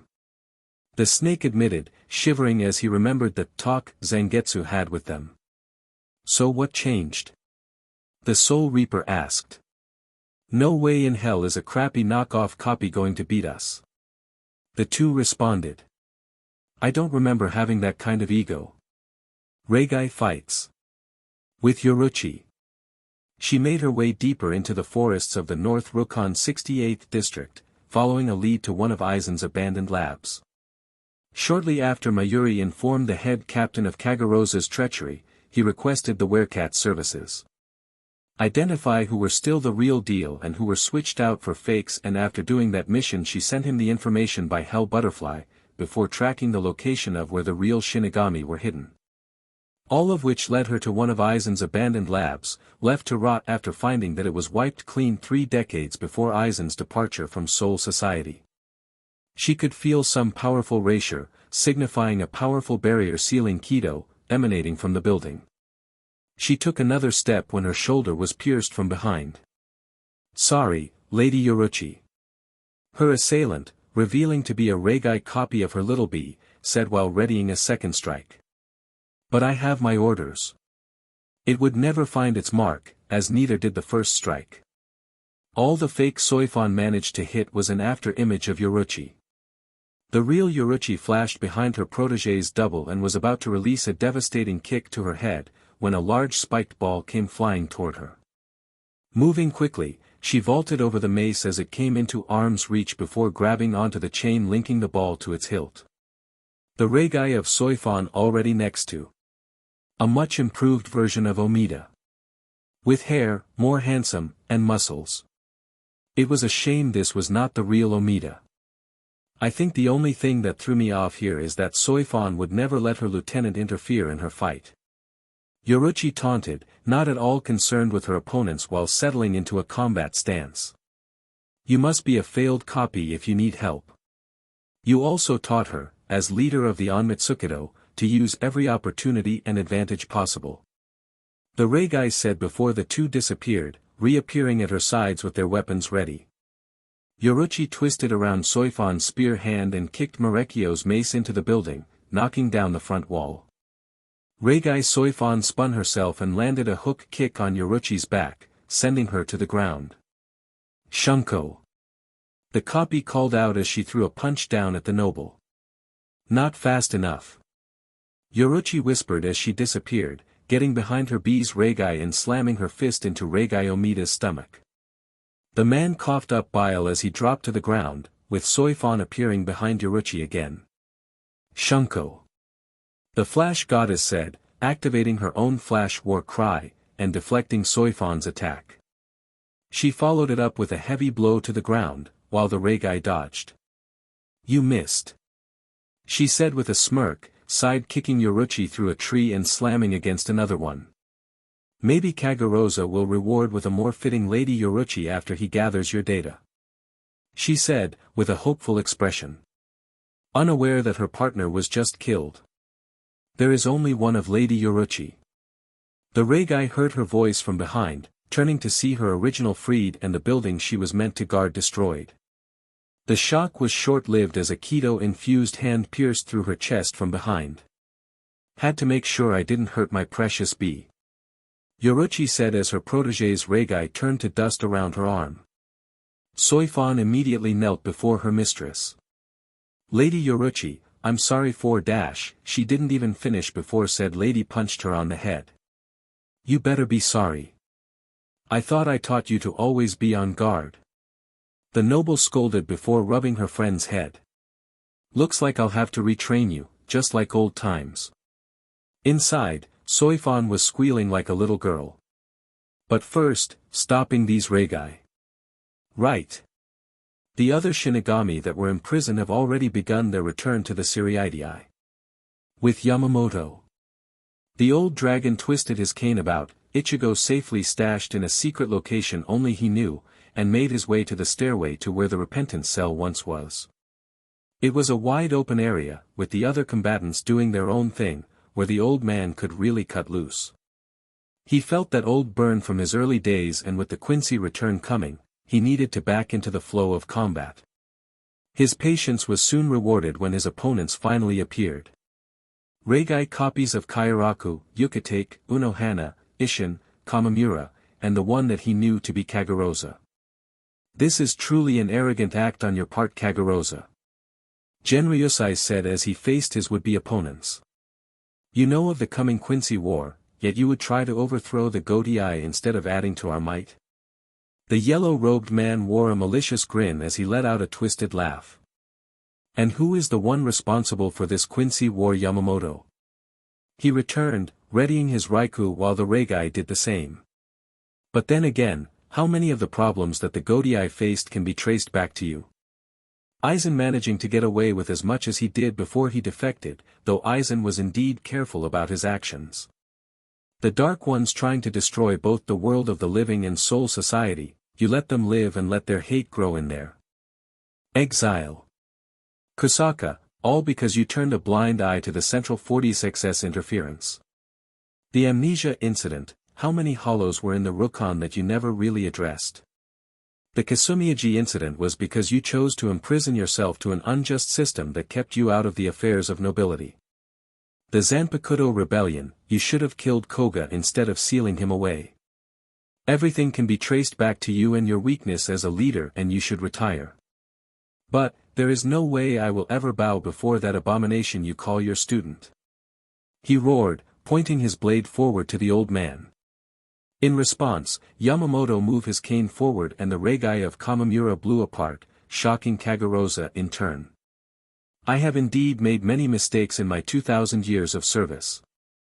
The dragon said as his Haori flew off and his Shihakusho top fell, revealing his scarred and muscled body. And I've grown complacent in my pursuit of preserving this time of peace. But do not mistake my poor judgment for weakness of body, as only the strongest Shinigami is meant to lead as the pillar of the Godii and Soul Society. He unleashed his Ryatsu and Kagarosa was reminded just how powerful Genryusai is. That flick of the wrist was a warning shot, boy. Run now, if you want to survive more than the next few seconds. He unsheathed his blade and created the ring of fire from releasing his Shurkai. Kamamura vs. Soifan Regai. The werbeast wandered about inside a bamboo forest in the Siriidii, searching for one of these enemies that were trying to replace them. It was a natural strategy, aim for the lone animal away from the protection of the pack, so he let himself be the bait to lure his enemies. That, and his Zanpakuto always made for plenty of collateral damage to the surrounding area. No need to cause more damage to the city than necessary. He's been searching for a good while, until he sensed a presence coming from above. He managed to turn just in time to block a sword strike, coming from Soifan. A Regai from the way her eyes glowed. Tenken, thank you for making sure I trained for when I confront grandfather. The wolf said in thanks to his blade spirit, certain that he would have died in an instant otherwise. So, you're Captain Soifan's copy. Then let me test my might against you. He roared, swinging his Zanpakuto down. The resulting shockwave splintered the bamboo trees and made the ground explode, all of which the nimble clone of the captain managed to avoid. She reappeared over the dust cloud, spinning a kick to Kamamura's head. The massive wolf man caught the blow, grunting in exertion from the strength of the attack, before twisting and throwing her away from him. As she flipped around to bounce off a bamboo stalk, Sujin released his shuriken. Tenken! He roared, swinging the spectral blade down as she jumped off the stalk and into his blade. The ground shook and exploded from the force of his blow, leaving a massive gash in the earth with a thick cloud of dust. His ears pricked up as he heard quick-moving footsteps to his side, turning to block but was quickly stabbed in the stomach with the Regai's own Suzumabachi. Grunting from the pain, he instead chose to focus on his opponent while she was in arm's length. Before the Regai could get away, he grabbed her head in a crushing grip and threw his arm upward, pulling Soifan's Regai along with it and throwing her at the ground. He then jumped away and conjured the other arm of his Tenken's power, the flaming bolus. Wasting no time, he spun them as fast as he could before shooting fireball after fireball down at Soifan's location. Each blast grew bigger and bigger as he rained down the attack. The Regai, as it turned out, managed to escape and get behind him, having some nasty burns as a result. Kamamura, having learned from the last time, managed to keep track of her rapier and swing his blade the moment she was in range. The battle ended as the two halves of the Regai crumbled into dust. I wasted too much energy in this fight, he thought, panting from exhaustion. He turned to the burning forest, thinking on how much he wasted in this battle. With Yamamoto. The flames grew with rage and intensity, fueled by Yamamoto's own rapier, as the battle began. The Regai of Isshin charged straight at the old dragon, his Enjetsu flaring with his own fire and power, as he fired a Getsuga at the head captain. The rapier attack was cut in twain with a single swing of Yamamoto's blade, making the two halves pass him harmlessly. In front of Yamamoto, he saw a blade coming out of his shadow that was made from Isshin's fire. He barely dodged the attack, getting a cut from his chest to his collarbone, before grabbing onto the blade and ripping Shunsui out of it. He made another swing to kill another of the Regai, slamming a burning blade into Kairaku's chest and sending him flying in a fireball. Yukitake stuck one of his Zanpakuto into the flames, absorbed it, and redirected it the head captain. He got ready to deflect it, when he heard Unohana finish her Kido spell. Bakudo number 99, Kin. She called out, wrapping up Yamamoto and pinning his arms behind him. The fire slammed into him, roasting him in its heat, but ultimately did not affect the man that mastered those flames. Before the torrent of flames ended, the ancient captain swept them aside as he burst from the fire, and then stabbed his blade into the ground. Enetsu Jigaku. The dragon whispered, a red glyph drawing itself out on the ground as he channeled his power into it. Unohana's Regai seemed to recognize the attack and leaped forward, drawing her blade with the intent to cut down the dragon. The moment she was in front of him, 7 pillars of flame erupted from the earth. 6 surrounding the combatants and 1 burning Unohana to ash instantly. Is this really the best you impostors have? He asked with Kagarosa standing out of the battle but trapped by the fire, trembling with rage and fear. With Hitsugaya. The moment the Garganta opened to Soul Society, Halibel flew off with the intention of finding her king, leaving the Shinigami that came from the world of the living to try to find their own purpose in this battle. Each one felt a different battle raging and either paired off or went on their own, Urahara leaving each one with minor Regai scanner. Toshiro Hitsugaya went his own way, looking to find and confirm Momo's safety. She may have been improving as a lieutenant and a Soul Reaper, but Toshiro still couldn't help but worry. As he charged forward he noticed the other battles raging around him, most prominent being the flames of Ryujinjaka, which distracted him into almost getting hit by a fireball. You! Prove your captain Toshiro Hitsugaya. The young captain looked down to see Amagai with Ikaku and Yumachika, all 3 glaring and ready for combat. How can we tell you're not a Regai? Amagai demanded, pointing his released Raika at the captain. Toshiro was on guard and trying to figure a way out of this dilemma, How to prove that he's the real one when his doppelganger was already destroyed back in the world of the living. Then he got an idea, if he couldn't prove it sufficiently then he could turn it back on them. How do I know you're not Regai? Toshiro suddenly asked, making the trio look to themselves with short glances. Bankai. Toshiro quickly said, getting covered in a thick mist before gaining his frozen wings and starting the pedal countdown to his true power. Well. How do I know you three are the real ones of you? Amagai raised up his arms, showing his wrists. We don't have those bracelets that the Regai wear. What about you? He returned, putting the focus back on Toshiro. It's believed that those bracelets were limiters and that Kagarosa likely had them broken to unleash the full power of the Regai. Hitsugaya returned, deciding to look at his Regai scanner that was mounted on his wrist. It revealed 4 Regai, the 3 in front and the 1 right behind him. The sudden appearance of the one behind him stunned the ice captain long enough for the Regai to run him through. Thankfully for Toshiro, the ice provided him with enough time to dodge before the blade bit into his flesh. The difference between life and death, measured in 1/10 of a second. You should have just stayed still. Toshiro heard his own voice say, coming face to face with another Regai of him, likewise in Bankai.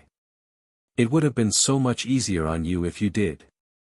Hitsugaya's mind was racing, didn't his Regai die already, were there multiple copies of him, how many others had multiple Regai copies of themselves? This had taken a bad situation and made it worse, some of the Regai were meant to be stronger than their originals and there are likely many more of them. Hitsugaya was pulled out of his thoughts when Amagai threw another fireball, slamming against one of the frozen wings. The heat from that attack is melting my form. He noticed as Amagai threw more fireballs, one after the other. DMN my still immature power. Toshiro aimed to fly away, before his ankle was wrapped in glowing vines from Yumachika and leaving him vulnerable. The Regai took advantage of the chance and attacked, Ikaku and Hitsugaya cutting at the captain with Amagai continuing his burning assault and Yumachika draining Racier. Toshiro had to quickly block with sword and icy wing, regenerating the damage done to his dragon form, while feeling the drain of his Racier. He froze his ankle, and the vine with it, while trying to gather the moisture in the air for something he hoped would turn the tide. Unfortunately, his Regai seemed to understand what he was planning. Hayaten Hayakaso. His Regai said, causing the snow fall of the technique. Toshiro tried to flee, but more vines wrapped around him and drained more of his Racier. The captain could only watch helplessly as the snow dropped on him, sprouting ice flowers that soon engulfed his entire being. You were never able to protect anyone, let alone Momo. The Regai of Toshiro mocked. Leave her to me, she'll be fine. Captain Hitsugaya. Amagai spoke up, gaining the Regai's attention, to find that they were surrounded by massive pillars of ice. Zanhyo Ninjyo. When? The Regai demanded just before the pillars began to converge on them rapidly. Bankai. Raika Goen Kaku. Amagai roared, gaining his massive blade while Ikaku did the same. They began their own assault against the ice, Amagai melting with his blade and Ikaku breaking the ice with his and Yumachika uses Kido while Hitsugaya wrestles with control over the ice. The battle soon ends with the ice pillars falling apart but before they could breathe a sigh of victory, they all froze instantly. Getting faster at getting rid of those petals. An older Hitsugaya said, watching the frozen Regai fall and shatter on the ground. But not fast enough. With Yamamoto. Yamamoto recognized the ache of combat as he continued to clash with the Regai, constantly dodging and blocking attacks coming from all around him with Kairaku, having his flames redirected back to him from Yukatake, and the brute power from Isshin.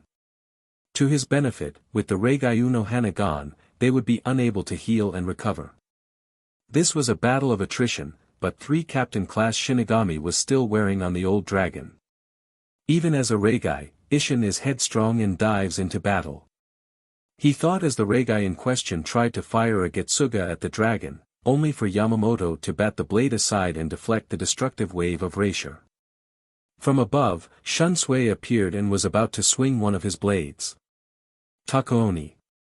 Yamamoto thought, identifying the game that the Regai was playing. In response, he quickly jumped higher than the Regai and swung his blade down, only for it to pass through an after-image. Kajiokuri. He thought in surprise as the real Regai appeared beneath him, ready to attack. Irony, black. The Regai said before he made contact with Yamamoto's foot, kicking the blade aside and shunsway with it. The old man slightly winced as he felt the damage from the amount of black he wore, but minimized it from not letting it contact his black clothing. Tamatsu. He growled before swinging his blade and unleashing a torrent of flames at the Regai. Once again, Yukitake appeared to absorb the attack. As he did, Yamamoto flashed behind the Regai. White. Ikatsu. He said, just before punching a hole through Yukitake's back. And then there were three. With the Kenpachis. When Yamamoto made the announcement for Zaraki to cut loose, he and Unohana went out for a stroll. She undid her braid and was in her Yachiru state while Zaraki had his eye patch off, both had their blades ready to carve into their opponents. Their hunt was fruitful as they came across their Regai, both as ready as the originals. The four Kenpachis stood there, analyzing their respective opponents, and their worth as enemies. Well, this is new. Zaraki quietly said, earning a raised eyebrow from Unohana. I'm not sure what to do. Do I take them both myself, do I let you have one, do I kill my Regai and leave the other for us to have some special fun? He voiced, earning an understanding nod from his wife. I've had much the same thoughts. She said, raising her blade. How about we see if they can even survive being our playmates? She asked with a dark grin, earning a savage one from her husband just before the two sides charged at each other. The Zarakis released a thunderous clang as their blades collided while the Yakuras moving swiftly in a lethal dance. Zaraki's usual reckless abandon sharply contrasted with Unohana's fast movements, releasing an awkward symphony of fast-paced clings and heavy clangs from the two fights. Heido number 88, Hiryu Gekizoku Shurten Reiho. The Regai Unohana shot at the real one, who dodged and flashed directly into her Regai's guard. She took out a pair of daggers while getting into a sword lock, ready to plunge the blades into her Regai's throat. The two had to jump away from each other when the Regai Zaraki released his Shurkai and brought it down between the two before trying to split Zaraki in half. The cleaver came down with ground-shattering force, but Zaraki caught the blade before it made contact with him. Is this, the Regai tried to pull the blade away but it wouldn't budge, how strong Kagorosa thinks I am. Zaraki pulled on the blade before gripping the axe haft, lifting the Regai before throwing him to a wall. I know I've held back, but I don't recall being so weak. Zaraki roared before throwing the copy of Nozarashi back to the Regai.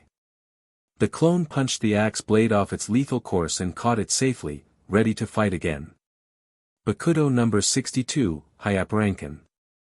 Unohana's Regai called out before throwing a barrage of light poles down at Zaraki, with the real one appearing behind her husband to deflect every single pole of the spell.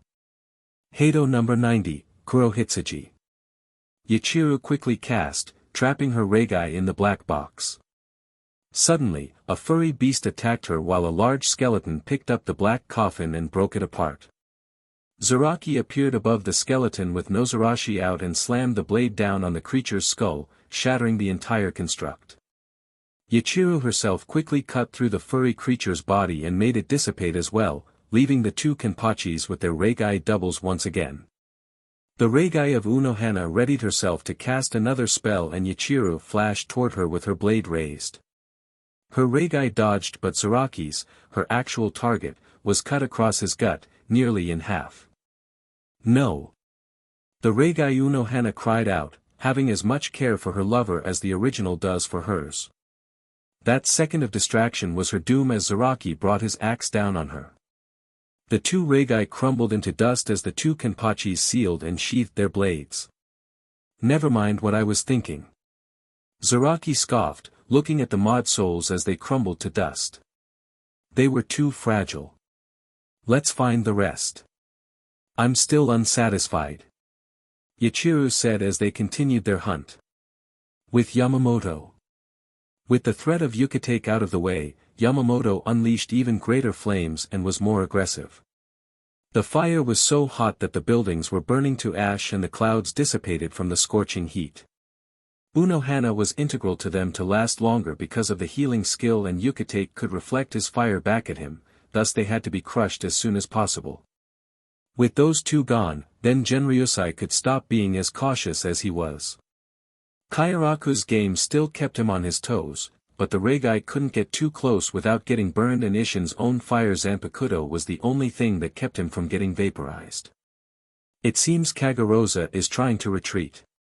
The dragon noted as he saw Kagarosa opening a portal with his Raikou. A quick flare of his Ryujin Jaka forced the man away from his portal. In an effort to confine the man, the fires soon constricted into a shrinking dome. Jikaku Enjo. You will not escape from here so easily, Kagarosa. He growled, glaring at the man that's caused such a disturbance in Soul Society. That was when he sensed someone coming up from behind him, despite Kairaku and Isshin being in front of him. Trusting his senses, he spun at the last second and dodged a stab from the Regai of Shunsui. Kajio Kuri and Darumasan Ga Kuranda.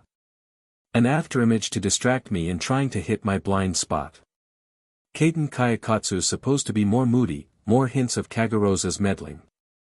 He grabbed onto the Regai and swung his blade, cutting his opponent in half from just under the shoulders.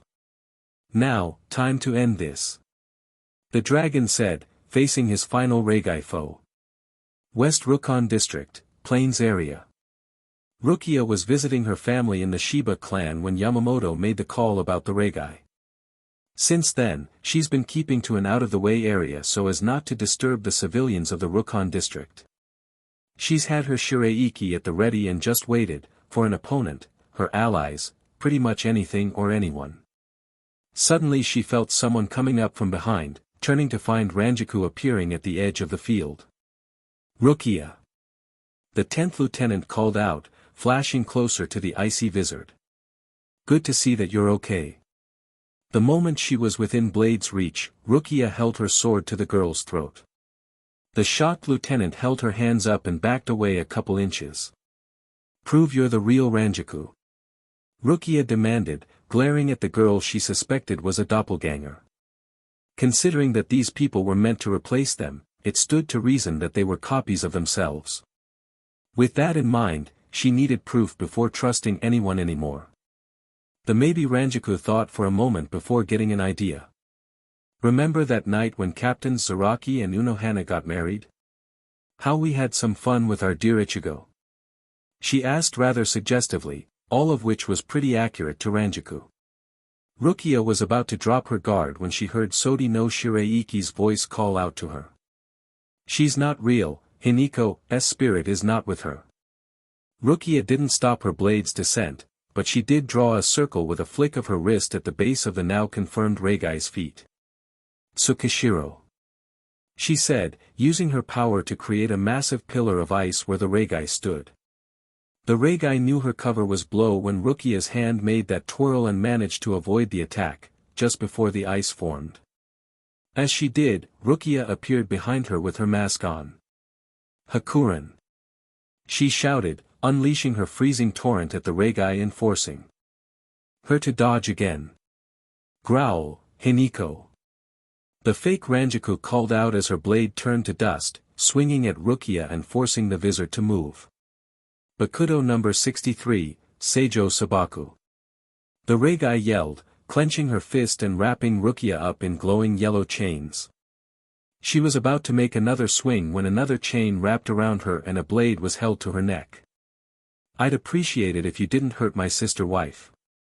Another Ranjaku said, ready to cleave the head off of her opponent when she felt a sudden chill around her. A pillar of ice appeared almost instantly after Rukia tackled her out of the way, with another Rukia coming in from the edge of the field. Thanks for the save, Rukia. She said as they got up and faced their opponents. Before either could do anything, they were enveloped in a gray cloud of moving steel dust. Niko Rinbu, my Regai surrounded us in a swirling ball of death. Ranjaku warned her companion, who seemed to be focusing elsewhere. Suddenly, Her masked face turned to where Ranjiku's Regai was and started her second dance. Tsugi no Mai, she said as a whitish-blue ball of erasure formed at the tip of her sword, Siro Hakuren. She shouted before moving forward, dissipating the cloud of ash and colliding with another wave of ice before easily dominating it. The other Rukia was struggling to maintain her attack, with the Regai of Ranjiku shocked but recovering to attack. The real Ranjiku didn't allow that as she manifested Hiniko behind the Regai. The Zanpakuto spirit quickly disabled the clone of her master and restrained her as Rukia's Siro-infused Hakuren consumed her Regai in ice. The pair took a breath of relief with Rukia marching over to finish the fake Ranjiku, only for the real Ranjiku to stop her. "That's enough, Rukia," she said, looking at her copy. "There are plans for any Regai we can recover." Rukia looked at her companion, who was uncharacteristically serious.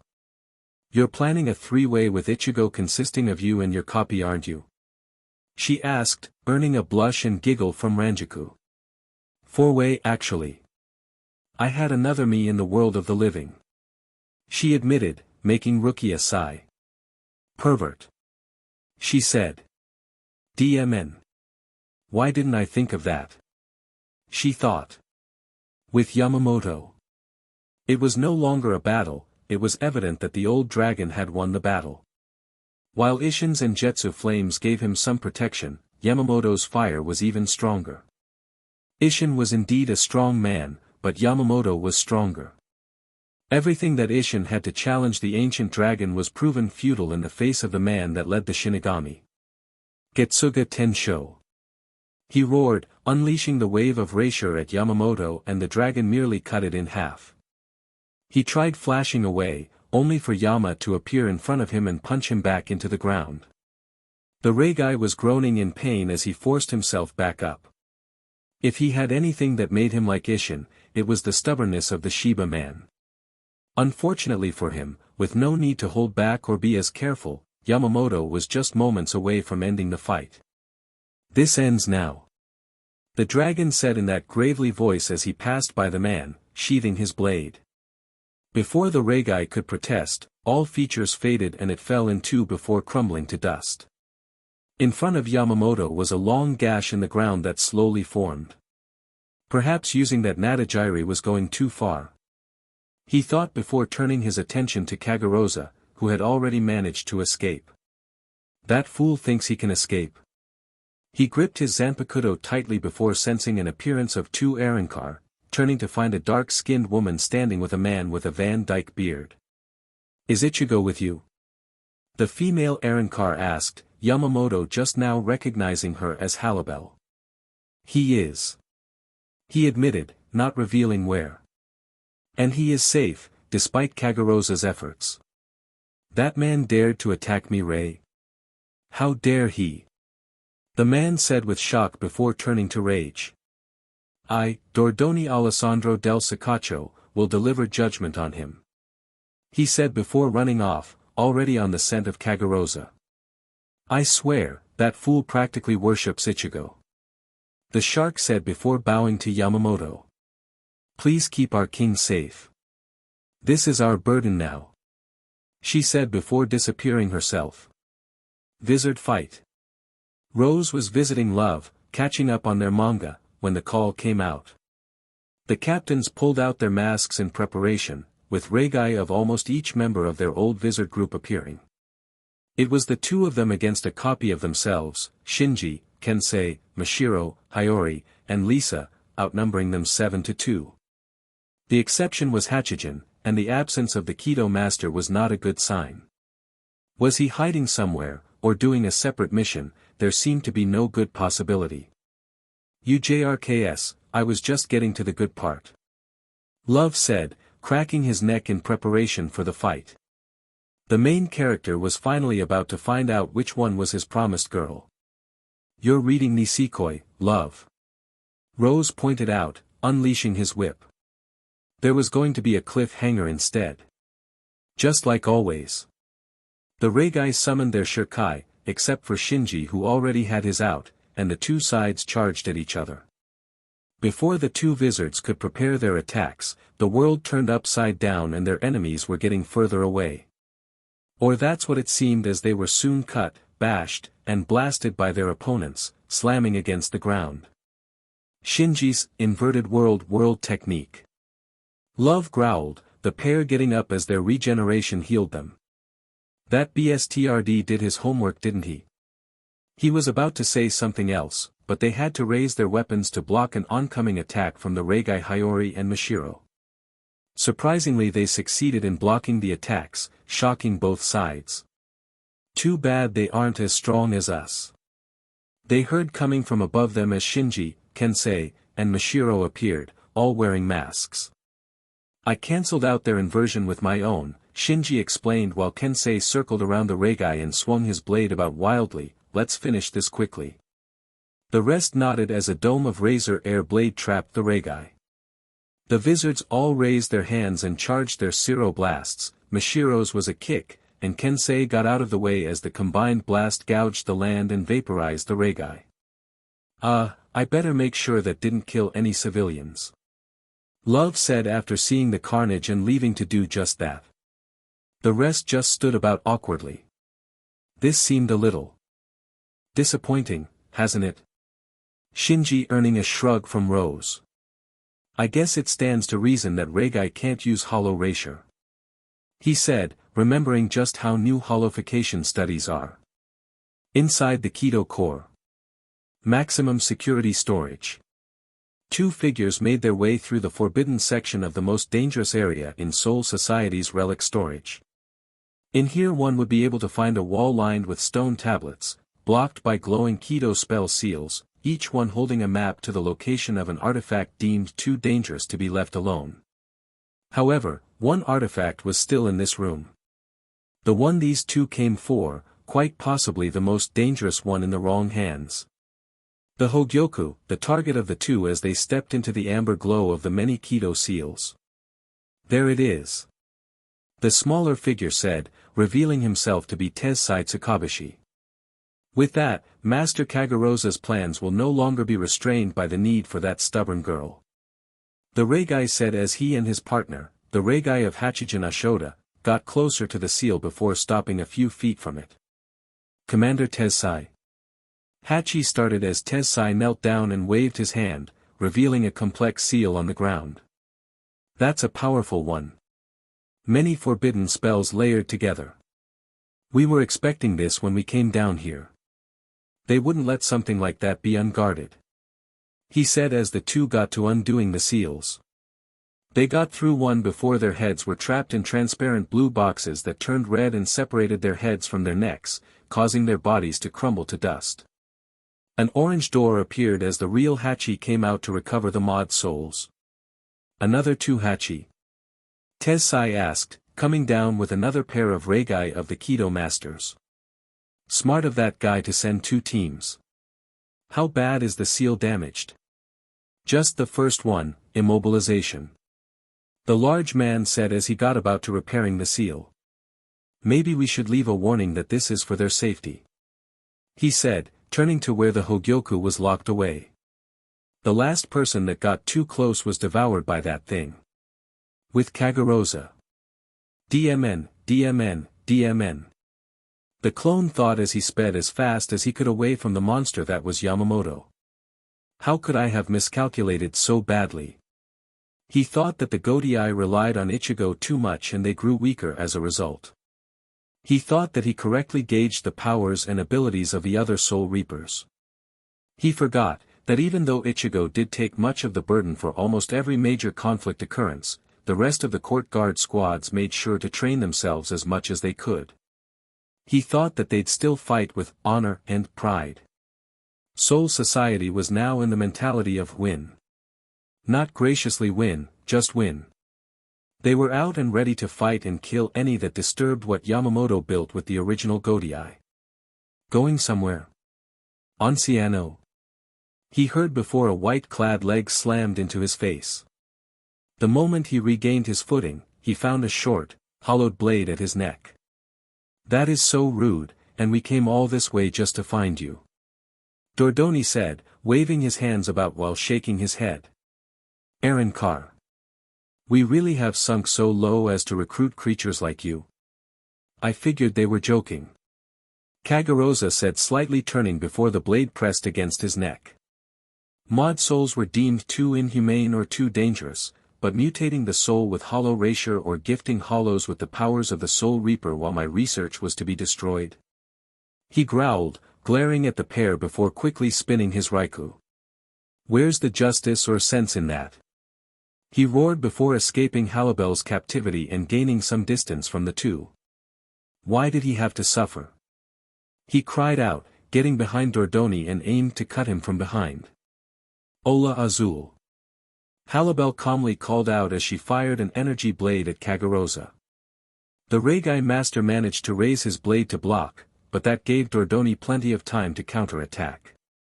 The man slid closer to his enemy and kicked him as hard as he could into the center of the man's torso, causing Kagarosa to lose all the air in his lungs. As he stumbled to regain his footing, he felt a blade stab into the base of his spine and sever it. His legs buckled from underneath him, now useless and paralyzed from the damage. We can stomach hate aimed at us. Halibel said, walking over to his sword hand before stomping on his wrist. We already were considered expendable by our previous master. Dordoni continued as he took Kagarosa's Raikou away. But our king offers us hope, a future, and his love for his people. Raikou reverted to its cane form, which Dordoni stabbed into Kagarosa's other hand.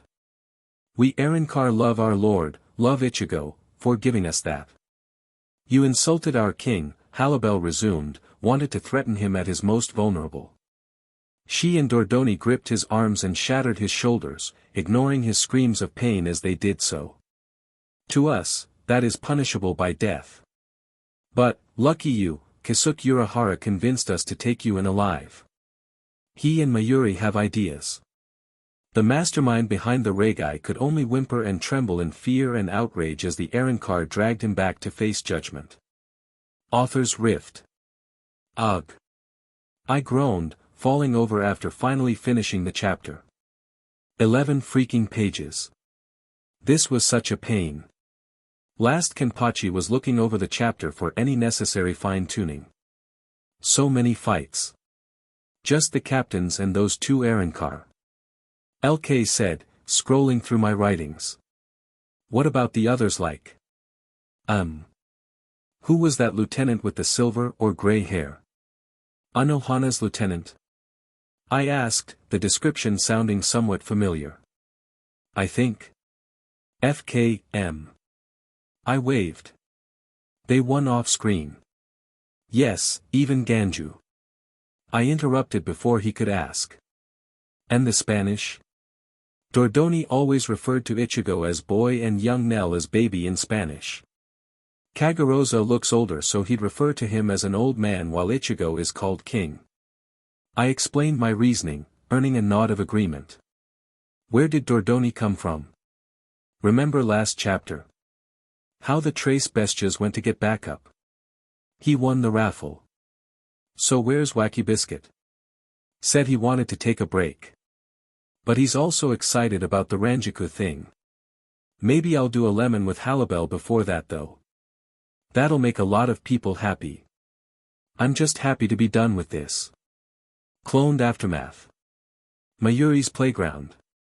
A week had passed since the Regai uprising and the damage from the fighting was undone.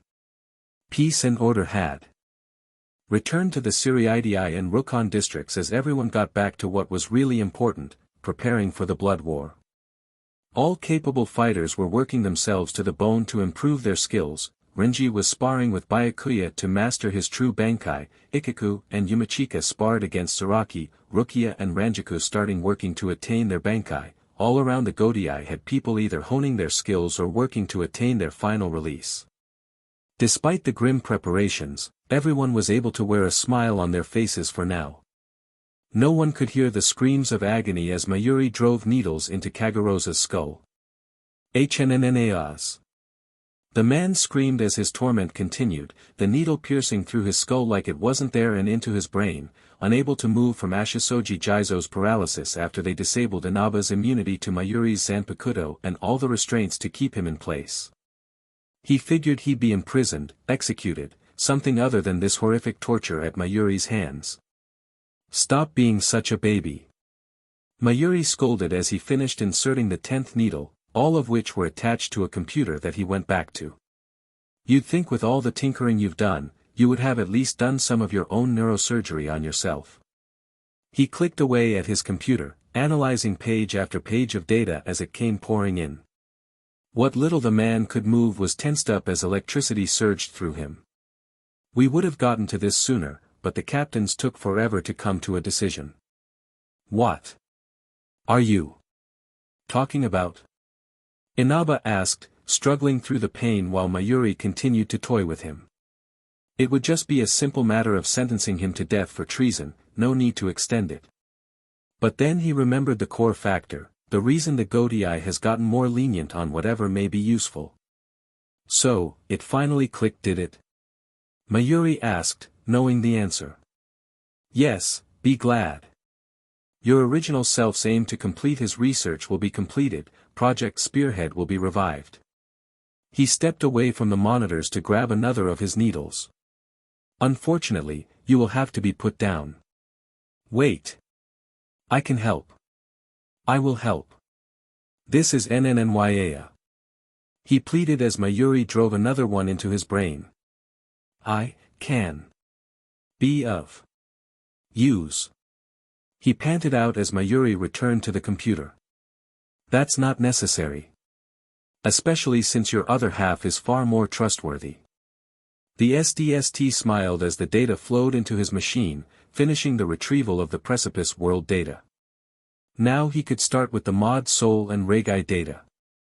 "During the last week, we've investigated Oko Yushima and yourself." He saved his research in the Danai and separated his mind into two, creating you and Nozomi Kujo. "So, it's been decided that I'd isolate all the data you've collected, all the knowledge and salvage anything useful from you, and then we transfer all of that into Nozomi Kujo if she chooses to be cooperative. If not, well, we still have the data necessary. It'd just be more of a hassle." He grabbed a few more needles. "But till then, I'm allowed to do whatever I deem necessary to secure the data from you. And I deem you suffer." He smiled sadistically before slowly plugging a few more into his head, never once letting Kagarosa's screams distract him as he drained his mind while carrying out the man's punishment. Hueco Mundo, Kingdom of Las Noches. Jin and Urahara silently watched Senna and Nozomi trade blows with each other. After the Trace Bestias spirited the Mod Soul to Las Noches and reported the situation to Jin, the man had an insatiable curiosity about the girl. So he attacked her, provoked her, toyed with her mind until she managed to summon her own Zanpakuto and fight back.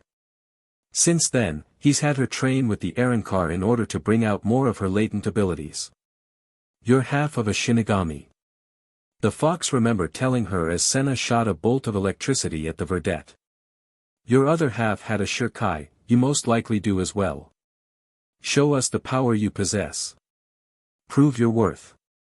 Nozomi held out her blade, a broadsword with a stubbed cross tip, and absorbed the rapier in the attack before reflecting it back. He was a firm believer in emotional stress bringing out the true power in someone, and the results showed. It wasn't until Senna came by that she started talking to others again. Something about an existence not meant to be that brought the two together. "She's making good progress," Urahara said, checking his phone as it buzzed. "And construction on the new underground transport system and rapier beacon seem to be going well. Those exequias are really useful for manual labor. Rudborn hasn't had much to do. Same with Rununganga." Jin responded before jumping down. "Okay, that's enough you two," he called out, causing Senna and Nozomi to stop. "That's enough.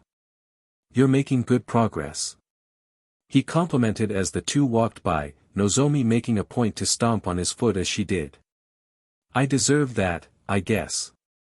"Well, Nozomi, I just got word back from Mayuri," the scientist said as he got in front of the Mod Soul.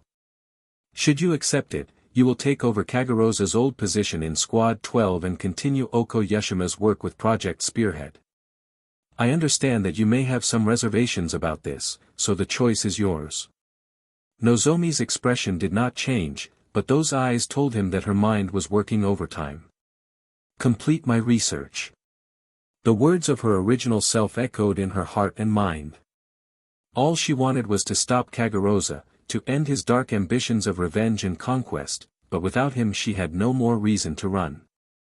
Her only goal that she could claim was actually hers was gone. Now, here it was, the chance to follow Yashima's goal.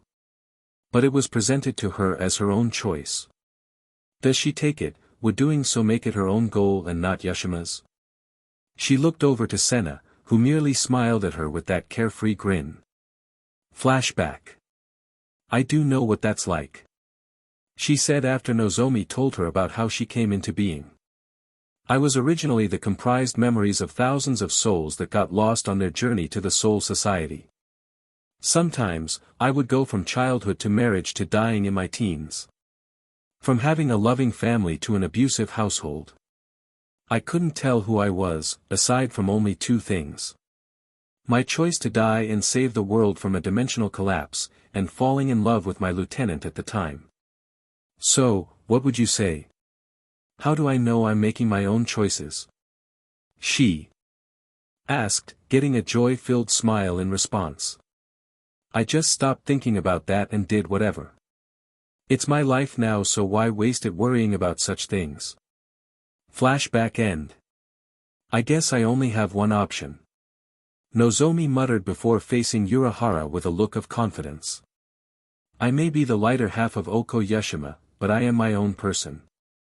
I won't take on his research and continue his legacy. I will go beyond that. She declared, placing her hand to her chest. I am Nozomi Kujo. I am my own person. Ichigo's inner world. The hybrid was training, non-stop, for an entire week. An entire week of endless nightmares and horrors in Ichigo's mind as Kyoka Suigetsu attacked him. The mirror pool had no ripples and Ichigo was blocking every actual strike from the illusory blade amid the swirling vortex of blades that came at him. Unwavering focus as he kept the sole image of Kyoka Suigetsu in his sight while the visions beneath were crushed by his own clear visualizations. What started as barely maintainable surprises now turned to full-fledged hypnotic illusions, as was the result of this training. A full week of nothing but this training as it got more and more difficult until now. That should be enough. Zangetsu thought, having long since finished healing Ichigo from Hell's toxic power while letting his master train in his new abilities. Ichigo. Kyoka. He called out, getting the two to stop their sparring. Good news, the damage is now undone.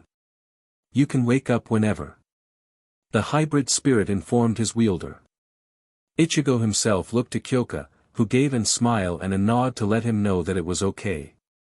Thanks for taking care of that, Zangetsu. I should return before they face another crisis. Ichigo said jokingly, thinking back to how almost every other week was a new problem that needed fixing. I better not have missed a DMN thing. He suddenly growled, coming up with worst-case scenarios in his mind before disappearing. Think he'll calm down after seeing that Soul Society isn't in flames without him to protect it? The female version of Aizen said, looking over to her fellow Zanpakuto spirit. Meh, he'll get over it. Yamamoto's office. In the week since the Regai incident, neither Arrancar left him alone.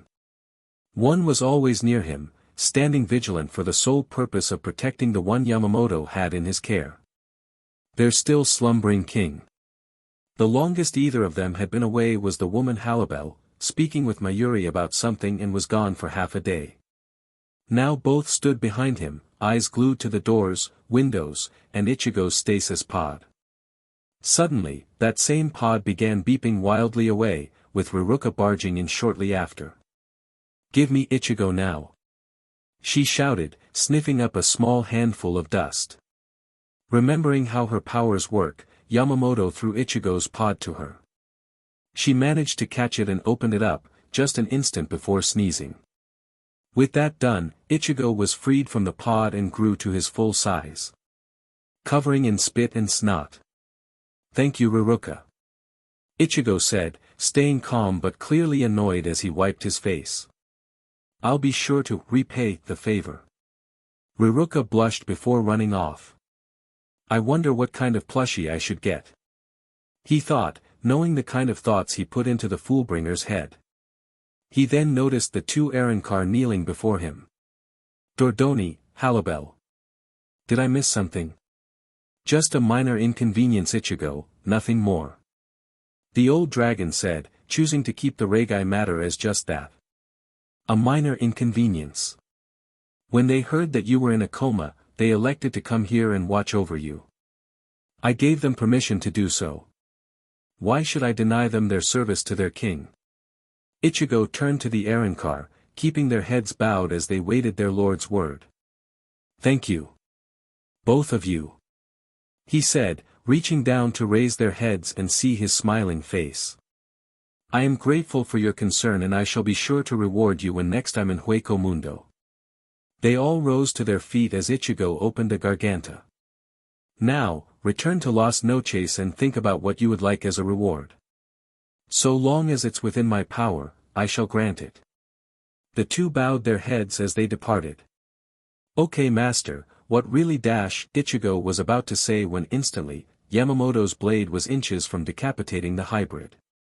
A large shockwave of force created a cloud of dust, debris, and paper, all of which was slowly settling.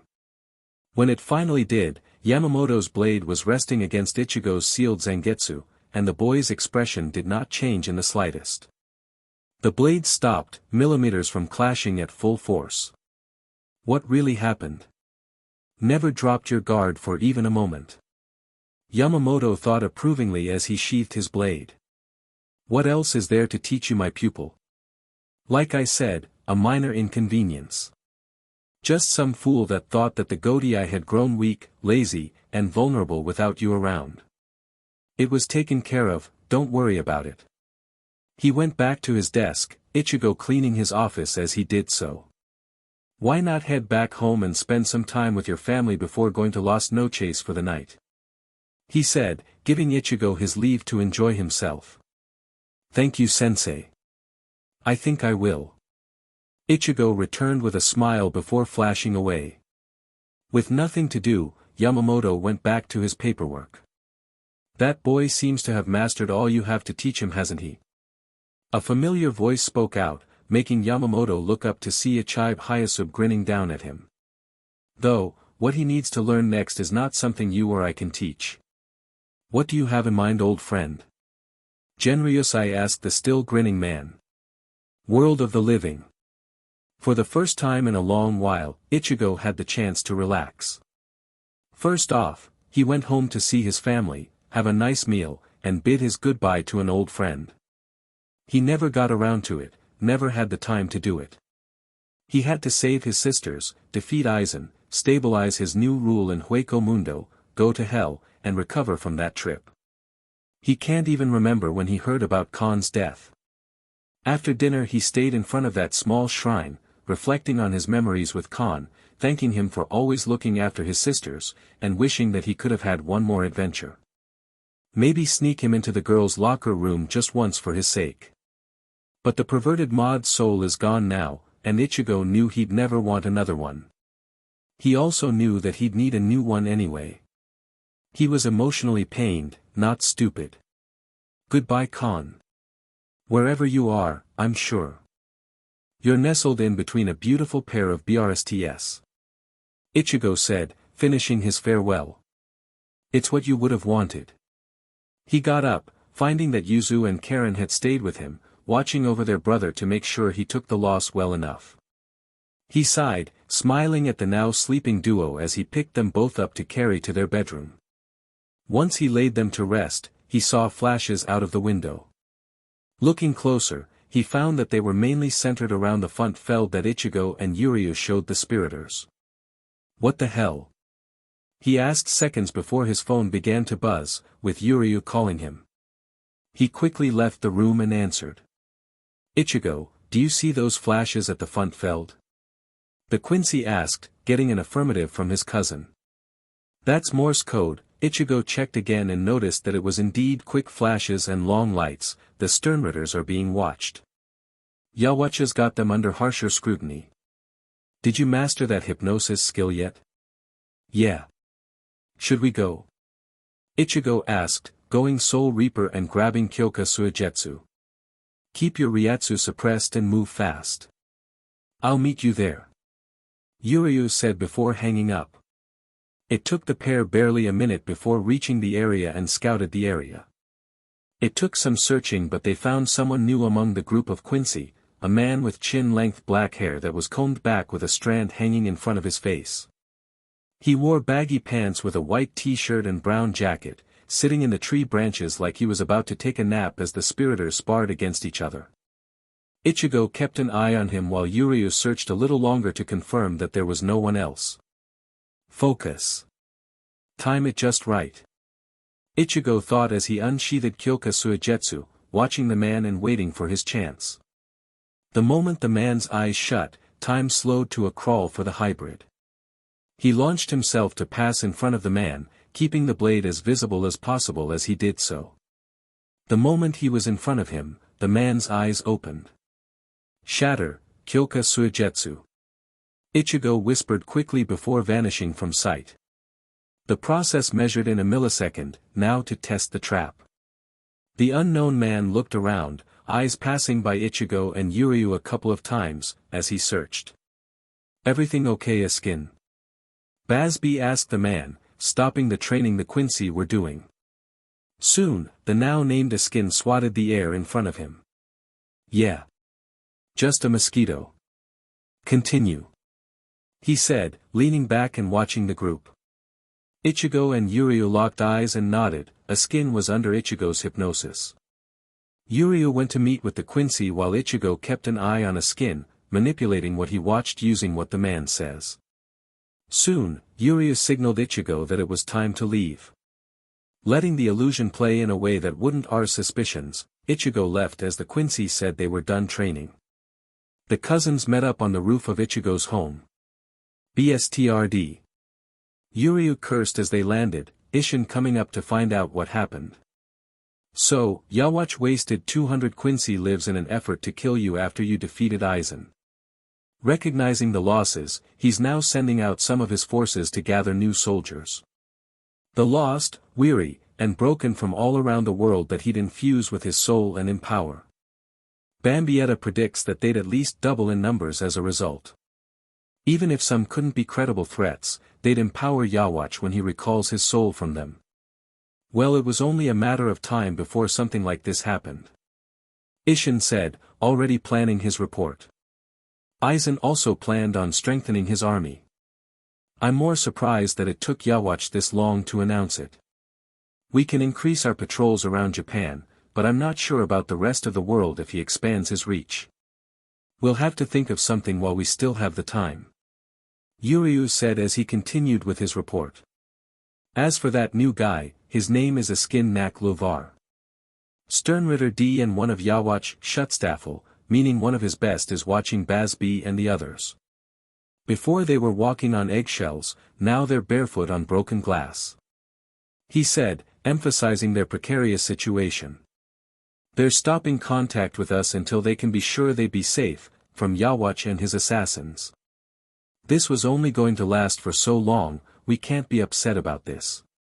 Ichigo said, trying to keep them from getting frustrated over losing their main intel suppliers.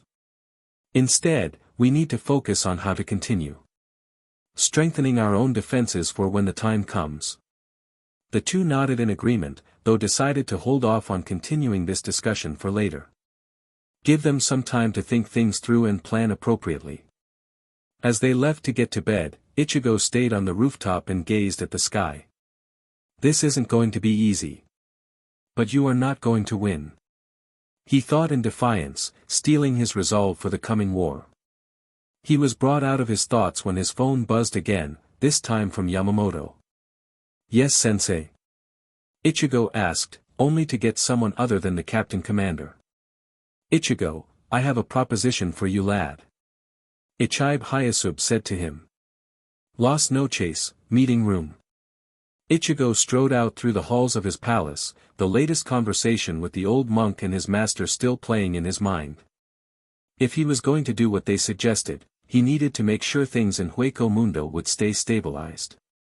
He wasn't expecting peace, he was sure any Minos Grande cocky enough would attack with that beacon calling them, but he wanted to make sure his side would stay in control and remain loyal. The doors opened to reveal the new meeting room, a single throne in front of a curved table where his strongest Arrancar assembled. Jin stood at the foot of the throne, waiting for the king of the realm. Ichigo immediately flashed to his seat, facing the hollows. Sit. He ordered, prompting them all to do so in their chairs around the table. The round table.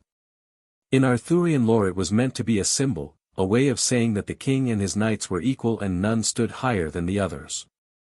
A nice gesture, but that didn't change a simple fact. That the king was still the king. You are all equal before me and I will hold no single one as greater than the others, regardless of power. He said, pointing to the table they sat at. I took this throne by being the strongest, gave you place in this kingdom in exchange for your lives, demanded your loyalty for the promise of a new world for you. Looking back on it, I seem more like a tyrant than a benevolent ruler, don't I? Still better than Aizen if you ask me. Grimjow said aloud. He did all the same things. Difference is, it was all for him. Not for anyone else. Thank you, Grimjow. Ichigo returned, straightening up as he continued. I'd rather not be a tyrant though, but I know the law of the land here in Hueco Mundo. The strongest is the one that rules. The hybrid removed some of his seals and unleashed a crushing spiritual pressure for just a second before resealing himself. Was that enough of a reminder? Why would that be necessary? Sirachi asked, gasping for breath from the sudden assault. The rest of the Arrancar looked up to him expectantly, hoping for a reasonable answer from their ruler. I did that to avoid needing to kill anyone. He answered. Soon I will have to disembark on a journey. One that will last a good while. I do not want to return to find a civil war has ravaged my kingdom, and I lose any of you in the chaos. If I need to fight for my throne again, I would have to be far less merciful than I'd like to be. Where are you going and will you be fine? Ulquiorra asked, concerned for the one he swore his loyalty to. I will be fine, Ulquiorra. But I will be troubled if I need to worry about all of you while I am gone. So, here is my royal decree, while I am gone Jin is in charge and you are to focus on getting stronger by either training yourselves or by gathering more to our ranks. Am I understood? He asked, watching each Arrancar nod their heads as his gaze washed over them. Thank you. That eases my mind. Now I believe there is a matter of rewarding those that came to my aid. Dordoni, Halabel, come forth. He ordered, prompting the two to get up and kneel before his throne. Have you thought about your rewards? Mirai, I ask that I have greater strength to serve you. Dordoni said, standing before his lord. Very well. Jin. Ichigo called out as the silver-haired fox pulled out the jar of yami pills and giving one to Dordoni. He swallowed the concentrated power of the former Ciro Espada and a pulse was sent out to show an increase in his power. Now, train yourself to attain your own segunda etapa. The hybrid ordered, glancing to Ulquiorra and giving the silent order to assist the man. Yes, Mirai. Dordoni said with a bow before returning to his seat. Halabel rose and looked to the hybrid. If I may be so bold, my request should be kept in private.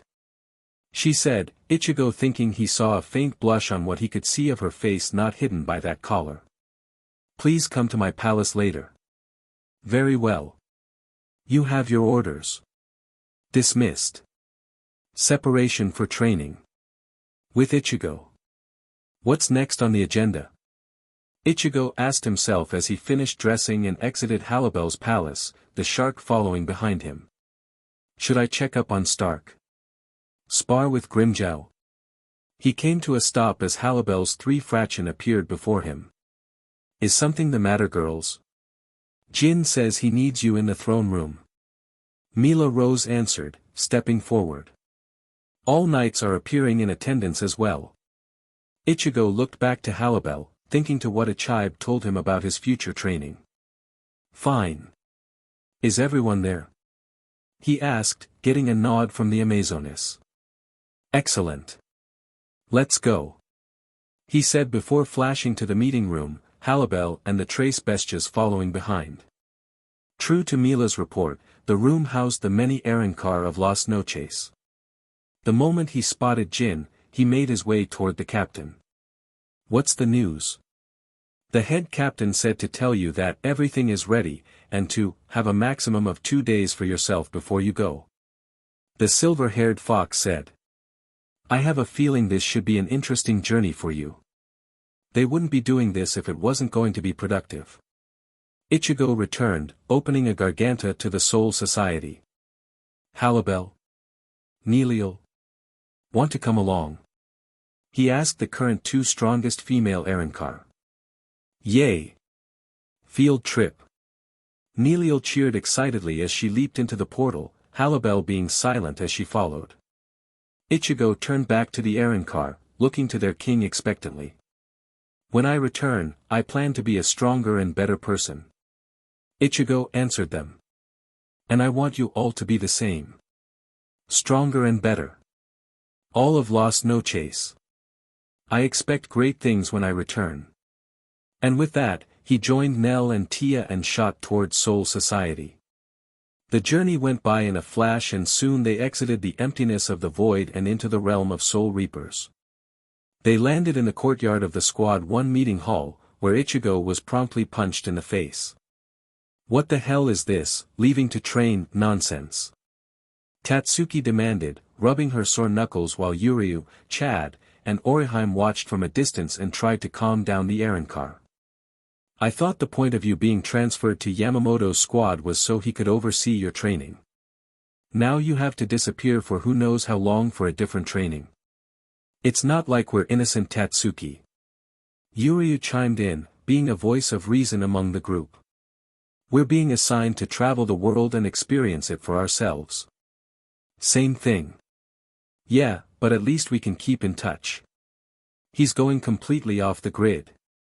Tatsuki returned and likely would have continued before Chojiro interrupted. If you're done, the head captain is waiting. He said with a firm tone as the kids got up and proceeded up the stairs. With Ichigo's permission, Nell and Halibel were allowed to explore the Siriidii while he went to the meeting. Inside the meeting hall was Yamamoto and Ichibe Hyasube. There is no denying that you've accomplished many feats that most would deem suicidal or impossible. Genryusai started. Invading Soul Society, defying ancient laws and traditions that have held for 2,000 years, storming the realm of hollows, stopping the destruction of the world and balance of souls time and time again, all you've done with your friends and allies at your back. That must change. This surprised the human teens. While admirable to have such faith and trust in your allies, you have the idea of dropping whatever you're doing to help them should they be in trouble.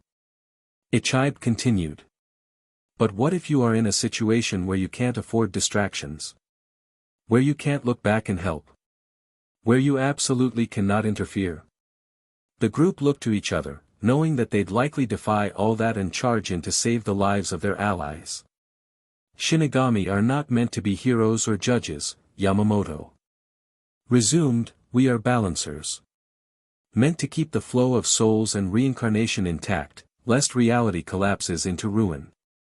While preferable to avoid it, if it means destroying a great evil or threat to that balance, then you must be ready to sacrifice lives.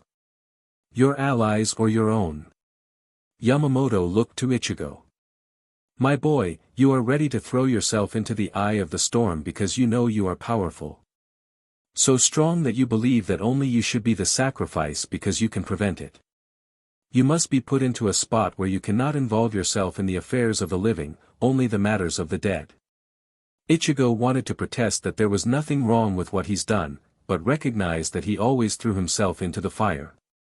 The only reason he wasn't involved with the Regai was because he was out of commission. The rest of you need to learn to struggle without the idea of your friends coming to your rescue and vice versa. Ichigo added, looking to the rest. All of you are to travel the world, see new things, feel new experiences, and grow as people. The rest of the teens nodded, Ichigo noticing that they didn't get nearly as much detail as to what their training is to be. You can begin in another 2 days. Till then, enjoy yourselves. The monk said with a smile. I recommend that you visit your friends and teachers, Ichigo. Yamamoto advised before dismissing the group. Squad 12, Mod Soul Research Department. Download nearing completion. Nimue said as she and Urahara kept an eye on the computer monitors while Nozomi slept inside a erasure tube with a helmet attached to her head, giving her all the knowledge and research data she would need in her new station. Down the hall were the muffled screams of agony as Mayuri drained Kagarosa's brain and Zanpakuto's spirit into the system that downloaded everything. Soon his cries ended and seconds after that Nimue announced the completion of the project. Let her out. Urahara ordered, leading Nimue to drain the tube and open it for Nozomi to fall out of. Kisuke caught her and carried her to Nimue. Get her dressed and moved to a bed. Run diagnostics and tell us when she wakes up. Nimue nodded and took the sleeping Nozomi away. Once she was out, Mayuri came in with Ichigo following behind. Ichigo, I'm so glad you're here. Indeed, he's so lucky to have such a rare opportunity. Mayuri hissed out, jealous of what Ichigo is getting to do. A whole new world of research opportunities and they're sending a superpowered child with no dash, he continued to rant, which Urahara and Ichigo ignored. Right, while he's doing that, I wanted to give you a care package for your trip. Kisuke said, pulling Ichigo along to his office with Mayuri following. Now, let's see. He exclaimed as he pulled out a really thick carrying case. Now, like Mayuri is complaining about, research and information is key to learning about your enemy. So here is my assignment to you. He said before opening the case, folding out more and more.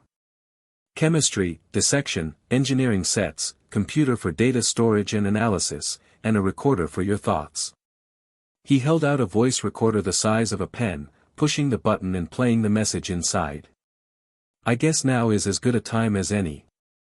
Congratulations on graduating. It cheered in Kisuke's voice. My high school, college, or from Yama's training? Ichigo asked as Kisuke compacted everything again. Any of them, it's just more practical now with what's to come. I want you to learn everything you can about where you will be. The scientist answered as he gave Ichigo his gift. Mayuri came next to Ichigo, still scowling, holding up his own case. I expect you to use these and record the results. He said, revealing the contents to be various chemicals and minerals along with a recipe book for the various drugs and poisons he's devised. Thanks. Ichigo said. I think. He thought as he held the 2 cases. These should give me something to do in my downtime. He said before leaving the labs, heading for the Kido Corps barracks next. Shino Academy. Still can't believe that he's leaving. Karen growled, waiting for her next class to start. Yuzu and her were in the new, Hollow Combat classroom, and both still reeling from the news Ichigo gave them before he ran off to Hueco Mundo. Isshin tried to control the damage, but none of the women in the Kurosaki family were happy about Ichigo leaving for wherever it was he was going. Yuzu's eyes were still a little puffy from crying. The only benefit the girls had from this was that, for once, everyone in class left them alone. Just you wait, Ichi and I. When you get back, we'll be the strongest in the school. Yeah. Yeah. Yuzu said, cheering up ever so slightly. Let's do it, Karen. Just then the door slammed open, revealing a man with messed up, spiky, reddish-brown hair. Okay, my name's Kano Ashido and I'll be your new teacher. He introduced himself, followed by Yin and Yang. These 2 are my assistants and welcomes to Hollow Combat. I was once part of a unit that chased a group of Hollows through a Garganta and into Hueco Mundo, where I stayed for centuries fighting and killing Hollows non-stop. Those are my credentials, you will listen and follow my instruction, and you will become stronger soul reapers. Understood? He said, hard and firm as he scanned the crowd, immediately identifying Ichigo's sisters. They held the most determined gaze in their eyes, daring him to break them in this course. He could only smile. Good, then let's begin. Yang, bring in the first test. With that, the two Arankar pulled in a cage full of hollows. Kido Core Base. Ichigo went into the halls of the Spell Masters of Soul Society, hearing a faint hum in the back of his mind.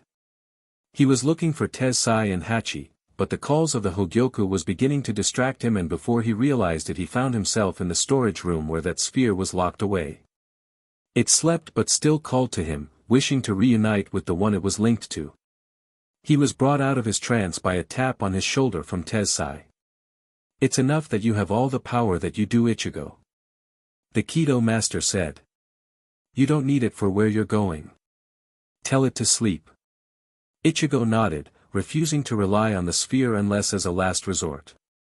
Seconds later, with his intent feeding it, the hums silenced and the Hogyoku was back in its deep rest. Very good. Now let's go. He said as they left the storage to head back to his office. Unfortunately, Ichigo, the only Kido arts left for you to learn are forbidden spells and the hidden arts. Neither of which can be passed down without the permission of the Central 46 and the Royal Guard respectively. He then pulled out a pair of thick scrolls. Fortunately, that useless body of bureaucrats is now gone and the old monk insists that you learn all you can. That's oddly convenient. Ichigo replied as he took the scrolls. Then there was a thunderous explosion that rocked the very foundations of the Siriidii. What was that? Ichigo shouted in alarm, seeing a giant tower of flame in the distance. I'm sure it's just the head captain taking care of a few pests. Tensai quickly said. Anyways, you should visit Yoruchi next. She had something she wanted to teach you. Squad 2 Training Grounds. Ichigo made his way to the sparring fields of the 2nd Division, finding Yoruchi watching Soifon and Tatsuki sparring with each other. Yoruchi noticed him, smiling sweetly to her student, before flashing in front of him with her fist raised. The hybrid was unable to block the sudden attack that sent him flying back and away from the martial artist. He tumbled for a bit before recovering, just in time to receive another flurry of punches from the dark-skinned noble. Been a while since we did this. He thought as he blocked and dodged half of the attacks, while absorbing the other half. She's not holding back, is she? He grunted in pain as she laid another blow into his gut, dampened by his blood. The second she backed away, he threw his own punches. Yoruchi caught them and used the fists as a springboard to jump off and away from the hybrid, Ichigo dashing after her. He managed to reach her before she touched the ground and unleashed his own attacks, slightly slower than hers but with more power behind them. She did a better job at avoiding the attacks, but he managed to get a few in. The last kick he threw she blocked with her crossed arms but was sent flying back, tearing a deep gouge in the ground as she stayed on her feet. That's enough, she said, shaking her arms to relieve the throbbing. Old man's been doing good in teaching you. But, there is one thing he can't teach you. Ready, girls? She asked her two students as they stood to Yoruchi's sides. The Keisin uniform of the Onmitsukido commander is without a back or sleeves because of highest level of Hakuda. She explained as they began concentrating their erasure. It's called Shunko. She said as they exploded with power, Ichigo recognizing the high-density Kido flowing into their arms and legs. Channeling Kido into the limbs. Ichigo guessed, analyzing the display as they powered down. I can see how it'd destroy anything on your back and arms. How am I supposed to use that? I wear this Ryatsu suppressant suit for a good reason, Yoruchi. There's been a lot of work in that.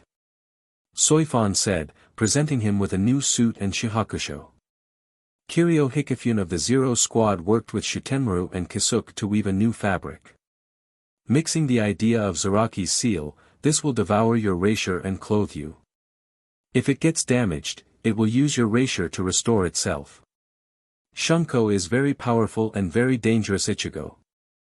Yoruchi continued as Ichigo took his new Shihakusho. I want you to practice it, but try to never need it. Understood. Ichigo returned. Thanks girls. Now I have to get to Ranjaku. She said she wanted me for something. He said, not noticing Tatsuki's blush. With Yuryu and Chad. Think he still doesn't know? Yuryu asked as he and Chad prepared their bags, filled with clothes and other gadgets for their mission. Orihime and Tatsuki returned to the world of the living to recover a certain someone for the last day while Rukia was with the two Arankar. He'd never agree if he did. That's for certain. Chad agreed as he took some medicine that Urahara made to help recover from his use of the now forbidden power in his full brain, thinking back to getting these mission orders. You said it yourself, that Yawatch was sending out Quincy to gather new recruits. So the Captain Commander is sending you, Orihime, Tatsuki, me and the other living Foolbringers out to try and stop them. What I don't quite understand is why he said, Shinigami are locked to this land, like they were restrained to Japan alone. Yuryu continued, trying to figure out what it could mean. Maybe that's why Yawatch accomplished as much as he did. The Godai couldn't get to him. The question is why? Isn't it because the Soul King is here? Chad guessed. Maybe. Maybe there's something else. 2 days later. Ichigo stood before a modified Senkaman, one that was designed to take him to where he was going. He was wearing his new sealing clothes, a ring that was supposed to stabilize his powers to an appropriate level, and a Kido seal that was holding all the stuff that his teachers gave him to use. Yuryu, Chad, Orihime, and Tatsuki had to leave, travel the world, before him. He said his goodbyes as they left Soul Society. Now all of his remaining friends in the Godai stood there with him as he prepared for his journey. Remember Ichigo, you are there to learn. Not to intervene. Yamamoto reminded him. I understand sensei. He said as the Senkaman opened. Tia, Nell, tell those knights of mine to behave themselves. The Arankar nodded. Rucky dash, he started before said Soul Reaper pulled him down for a kiss. When they separated, Ranjaku did the same, with Senna jumping on him for hers after that.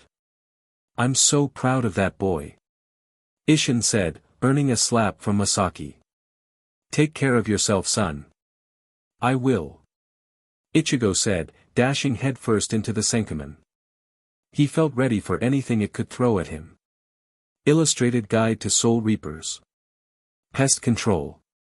This is the end. A former C-46 judge declared, several of his colleagues and an army of outlaws standing ready. With that Dmed abomination Ichigo disappearing, we shall restore the order of the Siriidii and Godai 13. You will all be dash. Enetsu Jigaku. Yamamoto said, having listened to enough before deciding to act. A column of flame erupted from beneath the assembled group and burned them to ash. That was quite gratifying. How long have I waited to do that? Quincy in London. With Yuryu. The young Quincy was sitting on a double-decked bus, passing through the streets of the city, rubbing his fingers along the badge he was given solely for this trip. He was in his Quincy-fashioned Soul Reaper garb, blending in better than if he wore his usual white, reflecting on the mission he was given.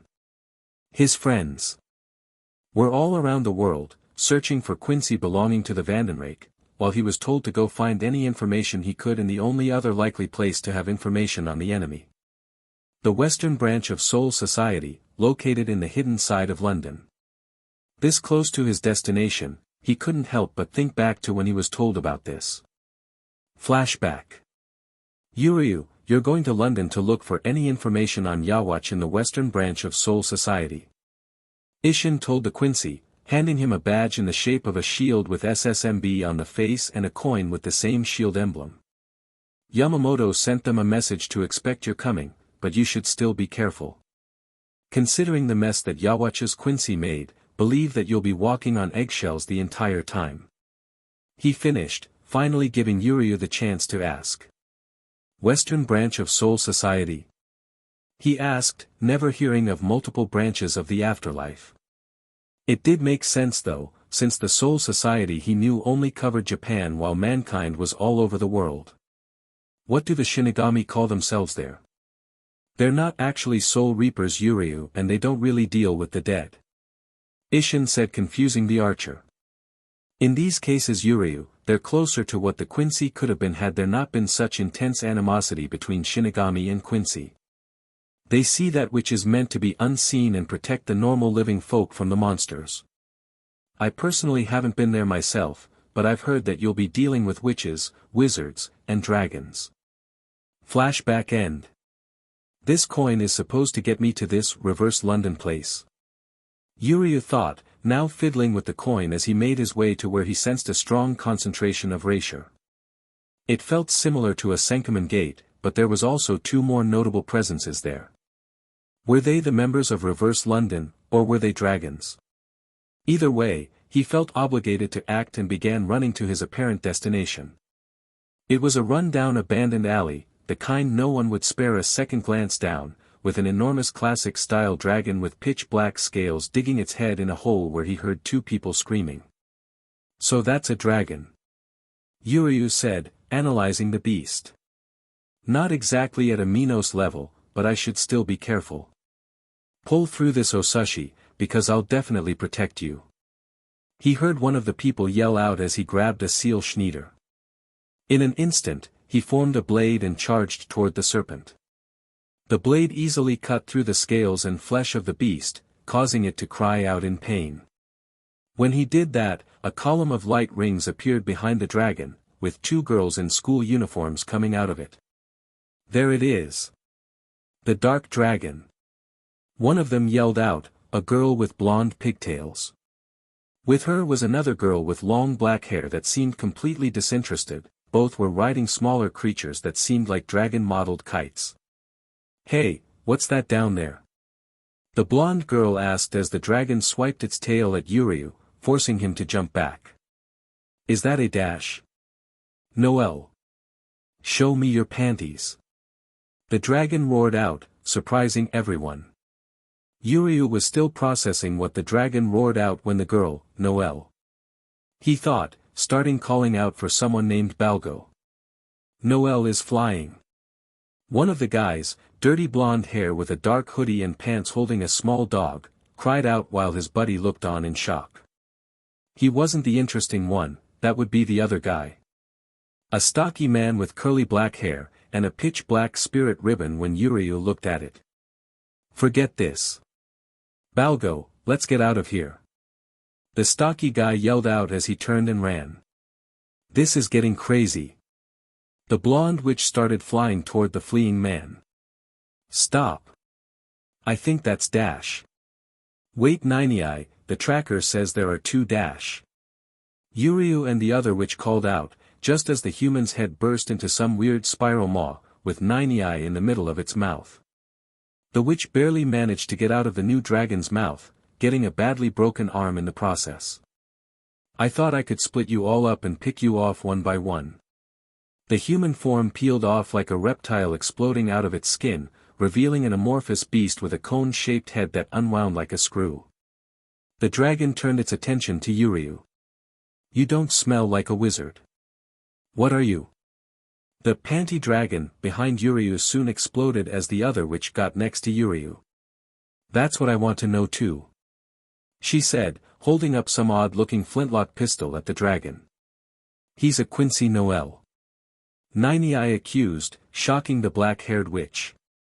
A member of the race that DMN near destroyed the balance of souls. Ninei pointed her gun at Yuryu, who kept his focus on the dragon. For all their kill them all attitude toward their monsters, you'd think they'd manage to clean up the mess of UBSTRDS. And you should remember to prioritize your targets. Yuryu said, shoving the witch out of the way while the dragon's mouth unwound to try and eat both her and him. Yuryu reinforced his body with blood venom, letting the teeth of the dragon scrape harmlessly on his skin, before backhanding the beast away from him. And back toward Ninei, which the dragon was capitalizing on by attempting to eat her now. She was shoved out of the way by Balgo, who got his back torn up by fangs, as he looked to the dragon and recoiled in shock at seeing the beast for the first time. "You should have run, Balgo," the dragon said, almost sounding sorry for its friend. "If this is the quality of opponents I can expect to face, then I am severely disappointed," Yuryu taunted, before the dragon was reduced to nothing by a single arrow shot from a small bow in the Quincy's hand. He turned back around, to come face to face with a pair of toyish pistols. "You're explaining what the hell is going on, Quincy?" Nine demanded while Noelle kept her calm. "Make it snappy before we shoot you," she threatened, only to instantly be disarmed and restrained while Noelle was kicked into the side of a building. "Both of you have ranged weapons." Yuryu started lecturing as he planted a foot on the witch's neck and readied his bow to shoot the other one. "You never stand too close to your target unless you want to gamble your reflexes against theirs. As for what I'm doing here, do either of you know the name Yuryu Ishida?"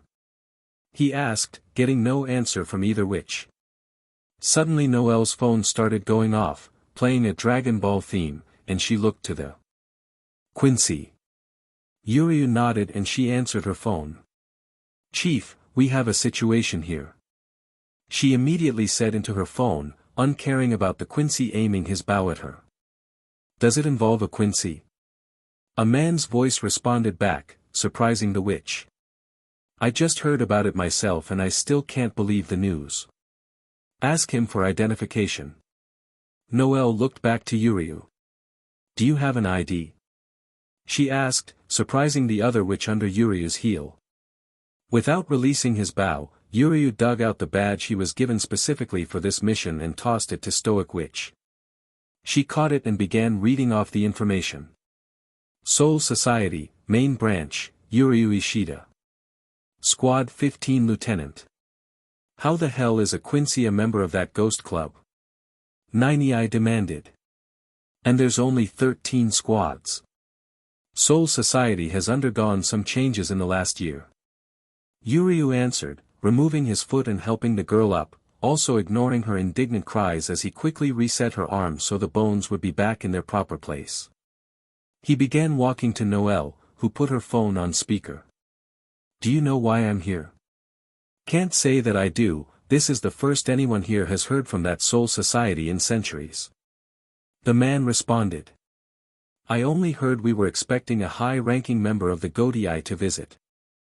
I was only told that person was a Quincy after I sent those two to eliminate the dark dragons in the area and you appeared on the radar.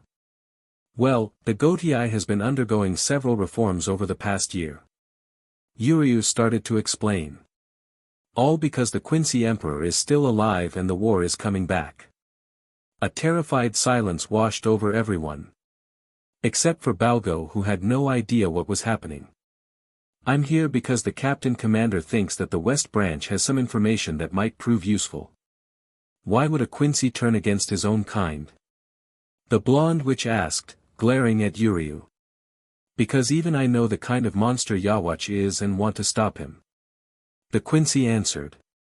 "Fine, welcome to Reverse London," the chief finally said. "Naihashi, Nine, you two are being reassigned to his escort. The old man in charge of the Godii seems to trust that Quincy, might as well let him do his job. And if he does anything funny, contact the Sabers. Neither of you can take on someone that earned the rank of lieutenant in the Godii." Nine got mad, snatched the phone away, and began yelling at her boss, who brushed everything she said aside. "Is this normal?" Yuryu asked of Noelle, who could only nod and confirm it. "And here I thought I was finally going to escape this. Happens a lot with your group?" she asked. "My captain is a man-child that only does work when we force him to his desk and when he's protecting the city. And he's been worrying about Lisa ever since he got on that plane to London." Illustrated Guide to Soul Reapers, Quincy. Differences. So in short, we are still living and have a constant flow of new ideas on how to deal. We domesticate and tame our beasts, and we didn't need almost 2,000 years of stagnation to decide to change something. Nine bragged while Yuryu looked through a history book dating back to Yawatch's kingdom. "But, I'll give those Soul Reaper barbarians this. They finally decided to stop killing everything. So why do you kill dark dragons? Yuryu asked, surprising the blonde, but she was still able to answer. Because they're dangerous monsters that will kill innocent people. Now can you imagine if all dragons were like that? Yuryu returned, shocking the witch. If they couldn't be tamed and just continued to kill and eat without end? That's our problem with hollows, and it's why we just kill them all. The only change to that was after horrific and illegal experiments by someone that wanted to conquer the whole world, and they are included because hollows would be useful against Quincy, which also threaten the balance of souls. He closed the book, putting it on the table before grabbing the next. There's the difference. You have the leeway we can't afford. Ninei couldn't respond as she tried to imagine if all dragons were like dark dragons. Haunted one. So. Someone want to explain this? Yuryu asked, pointing to Balgo, who now had a leash and collar around his neck. Well, the kid was bitten by a dragon and became what we call a haunted one. Said the witch's boss, Billy Banks Jr., a man in a green cap and jacket with very shaggy hair and a crooked cigarette in his mouth. Biologically, they're classified as a type of dragon and therefore under our care. Like a pet? Yuryu guessed, looking at the boy in question. Because the Arankar have way more dignity than that. Noel, show me your panties. The dog on Balgo's head suddenly said, causing the witch to start chasing him with intent to kill. I think I prefer Mayuri to this place. Yuryu decided. What's happening in Soul Society? Project spearheads progress. Kisuke Urahara was making his rounds around the labs and barracks of Squad 12, checking in on the progress of the various projects and experiments the Shinigami Ran-D were in charge of. Ichigo's excursion into the new dimension certainly was a boon for ideas with those imperial arms, but full recreations of them were impossible due to the lack of the same materials used in their construction. That, however, was a challenge that Urahara and Mayuri relished. Now if only some of the other captains and lieutenants would help out as well. Kisuke figured Soifon would jump at improving the lethality of her Suzumabachi, but the Wasp refused any tampering, both Soul Reaper and Zanpakuto. I get the risks with that Murasame blade, but she's the captain of the assassination unit. He growled while heading to the revived Mod Soul branch. Once he entered, he found rows of dozens of bodies in tubes of all varieties. Along the middle were rows of monitors and computers with what squad members and scientists he could spare, with Nozomi Kujo at the head of it all. Alright, everyone ready? She called out, wearing a lab coat over her shihakusho. Which for some reason had a miniskirt. Not a lot of complaints about that, nor did work slow down. Not since he threatened that anyone who slacked off would be sent to Mayuri's playground as a new test subject. Okay, armor shift test #begin. Suddenly, one of the tubes on the right side glowed red as the body inside started to shift and mutate. Some parts got a metallic sheen while others got bulkier, like thick plate armor, then the body began bleeding. Shut it down. The vedette sighed, slumping in her chair. What's the damage? Torn muscles, tendons, and ligaments, perforated lungs, ruptured heart, cranial hemorrhaging, fractured spine and other bones all throughout, and the guts can be best described as pulp, ma'am. One person reported. Nozomi released a growl of frustration. At least it didn't explode this time. She said, finally noticing her captain. How can I help you, Kisuke? Please make it quick, it's been a rough week. So I've noticed. He commented, looking over the reports that was sent to him over the course of the experiments. I'll try to get back to Ichigo on sending us more concrete samples of the Taigu. We've just recently got our hands on some internal organs from someone whose Taigu was literally her blood.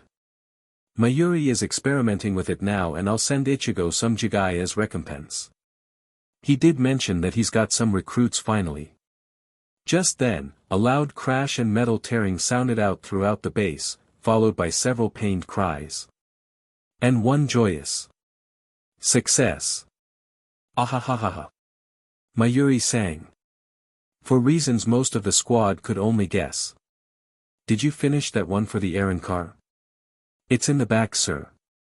Nozomi said as most of her team got back to work. One unlucky sap drew the short straw and was stuck cleaning the bloodied tube.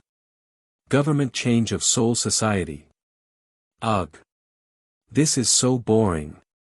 Kakaku groaned out, pouring herself another cup of sake while she, Yashiro, and Byakuya continued to work. Soon after Regai debacle finally ended, Yamamoto killed the members of the Central 46 that planned a coup in a desperate act to retain their power and authority, which now necessitated the act of putting the new democratic government into action. 5 elected officials for every district to discuss law and economics, 2 more from every district to form a separate representative house to handle things between districts of each region, and another 8 plus the captain of Squad 14 to govern the Rokon as a whole. Finally, another 4 to represent each region and attend meetings with the heads of the great noble houses and chairman of the house, who govern civil actions in the Siriidii. Altogether, this group would ensure every district had a voice.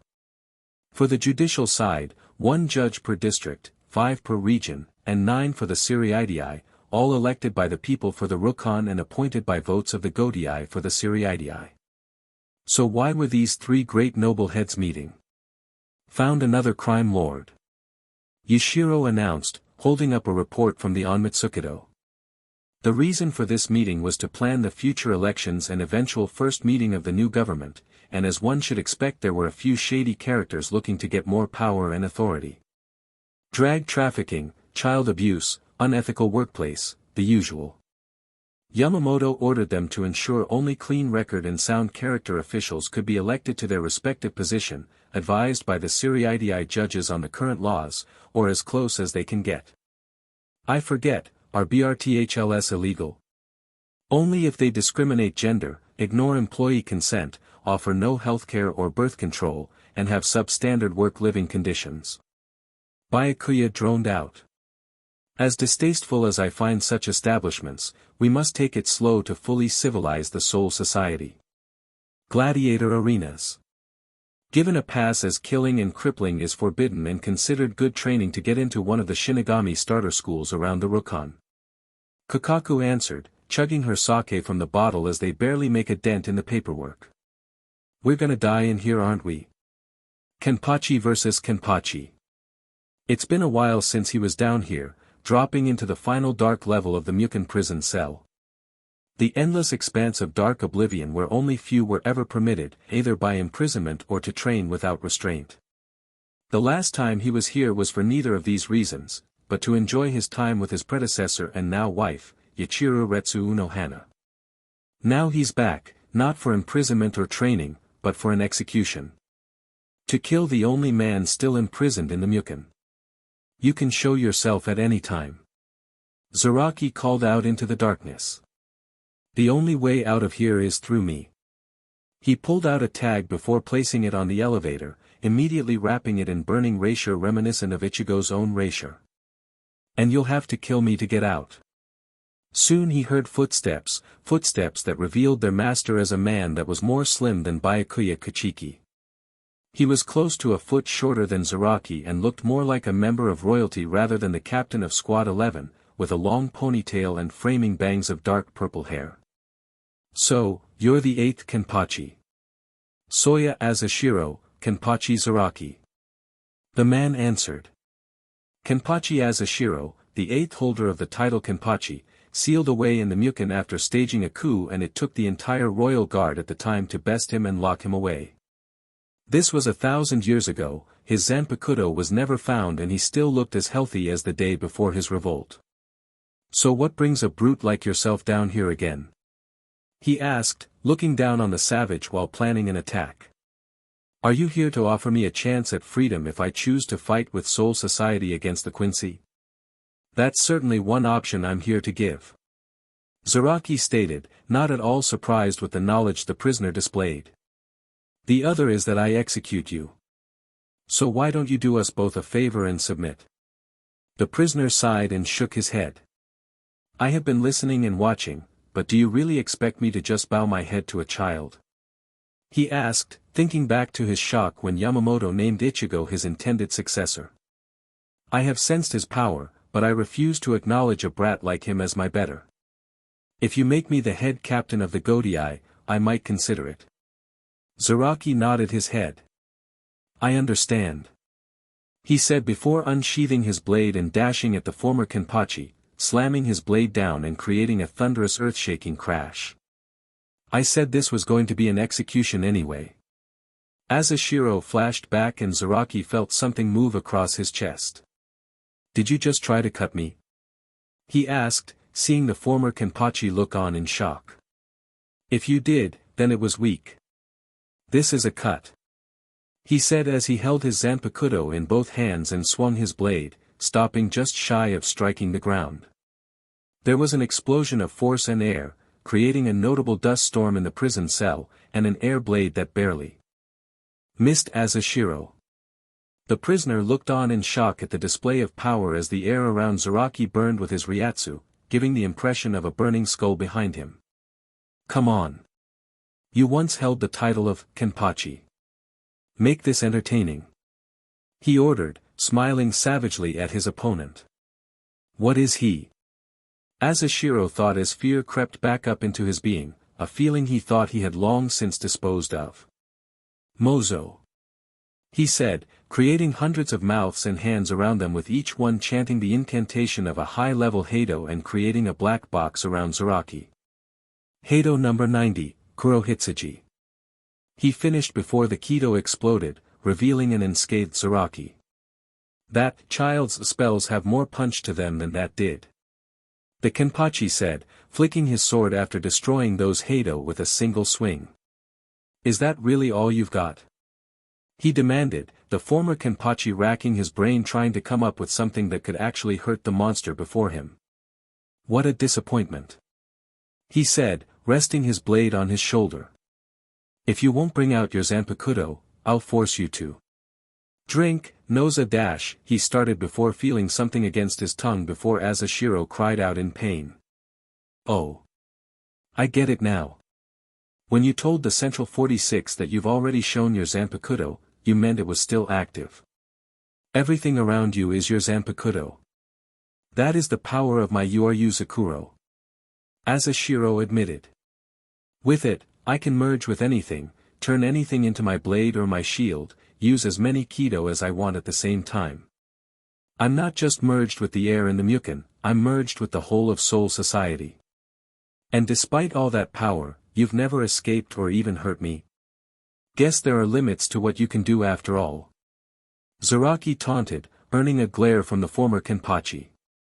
I said to make this entertaining, if you don't pull out all the stops to fight me then I'll kill you quickly. The captain threatened, shortly before Ashiro began to fade away. Zaraki needed a second to compose himself from the sudden disappearance of the prisoner, then his head snapped upward and he jumped. Rocketing himself up to the proper height, he swung his blade and cut the very air. Ashiro reformed and screamed in pain as blood spilled from a massive cut on his chest, followed by Zaraki grabbing his leg and throwing him back to the ground. Did you just try to run away? The Kenpachi growled as he landed next to his opponent. How did you cut me? Ashiro demanded, feeling in mortal danger for the first time in his long life. I was one with air. Let me remind you of what I am. Zaraki said as he placed his foot on the former Kenpachi's chest. I was a nameless runt from the furthest and most lawless district of the Rukon, killing and fighting was all I knew and how I survived. No one was stronger than me, no one could even hurt me, not until after I fought her. Kenpachi Yachiru, the first to bear our title. He pointed to the lone scar he had over his eye. That was the first time I ever enjoyed myself in a fight and the first time I was afraid when I almost killed her. I weakened myself to an embarrassing degree in an effort to enjoy as many fights as I could. Then one day I found a little girl, she did not fear me or reject me, and I would choose to name her after the only person I respected and take the title of Kenpachi as my name. I killed the previous Kenpachi in a single strike, became a captain with no training and no access to the true power of my Zanpakuto. I've stayed like that for so long until I met a certain kid, a kid that welcomed my challenge, a kid that freed me of my greatest fear, a kid that grew into a warrior I'd be proud to follow into hell itself if he asked, because he promised me all the fun I could ever ask for. I am the Kenpachi, the strongest soul reaper of the Godai, and that brat is Ichigo Kurosaki, the future captain commander of the Godai. There is nothing that can stand against either of us. He stepped off of Asashiro and pulled the man to his feet. Now, as a courtesy of one Kenpachi to another, I'll let you die on your feet. One last strike, he said, taking a kendo stance and holding his sword in both hands. Asashiro glared at Zaraki before releasing a sigh. I suppose that's the best offer I'll get, he finally said before holding out his hand. Slowly, an Aswachi blade formed in his grip. Let's do this. Despite how plain the sword looked, it radiated with power. Likely the concentrated amount of erasure that it took for him to merge with the whole of Soul Society during his long years of imprisonment. The two raised their blades, charged, and swung, creating a massive explosion of force and power that rocked the Siriidii high above them. When the dust finally settled, Kenpachi sheathed his blade and Asashiro fell to the ground. The life of the eighth Kenpachi was ended. Soul Society tried to forget you, but no more. You will be remembered. Zaraki promised as he returned to the elevator, tearing off the Kido tag that created its barrier. Soul Society is done hiding from its past. Other Quincy preparations. Hey, is this safe? A guy strapped to a table asked, nervous and terrified as Mayuri typed away a few commands at his station. He had to pause his other project while they cleared out the ice and repaired the damage done, but still had many other projects to work on in the meantime. Who cares? Mayuri responded before pulling a switch. Besides, you're a death row inmate, so it doesn't really matter. The man screamed in horror and pain as the chamber was flooded with hollow erasure. Seconds passed, filled with screams of pain and torment, before finally falling silent as the man faded from existence. After an extensive analysis done on Uryu and BG9, Urahara and Mayuri figured out how to make artificial Quincy while using the squad 15th lieutenant as a base.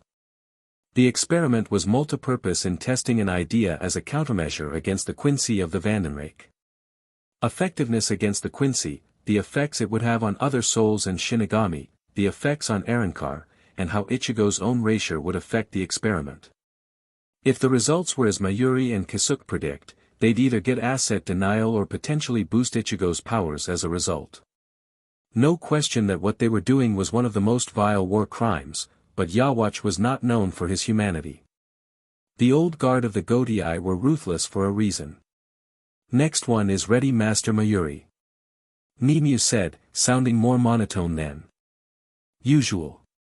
Recently made Arrancar from a random hollow. She brought in a blonde man with a helmet mask fragment. Something wrong, Nimue? He asked in a rare display of concern, knowing her attitude might affect her performance.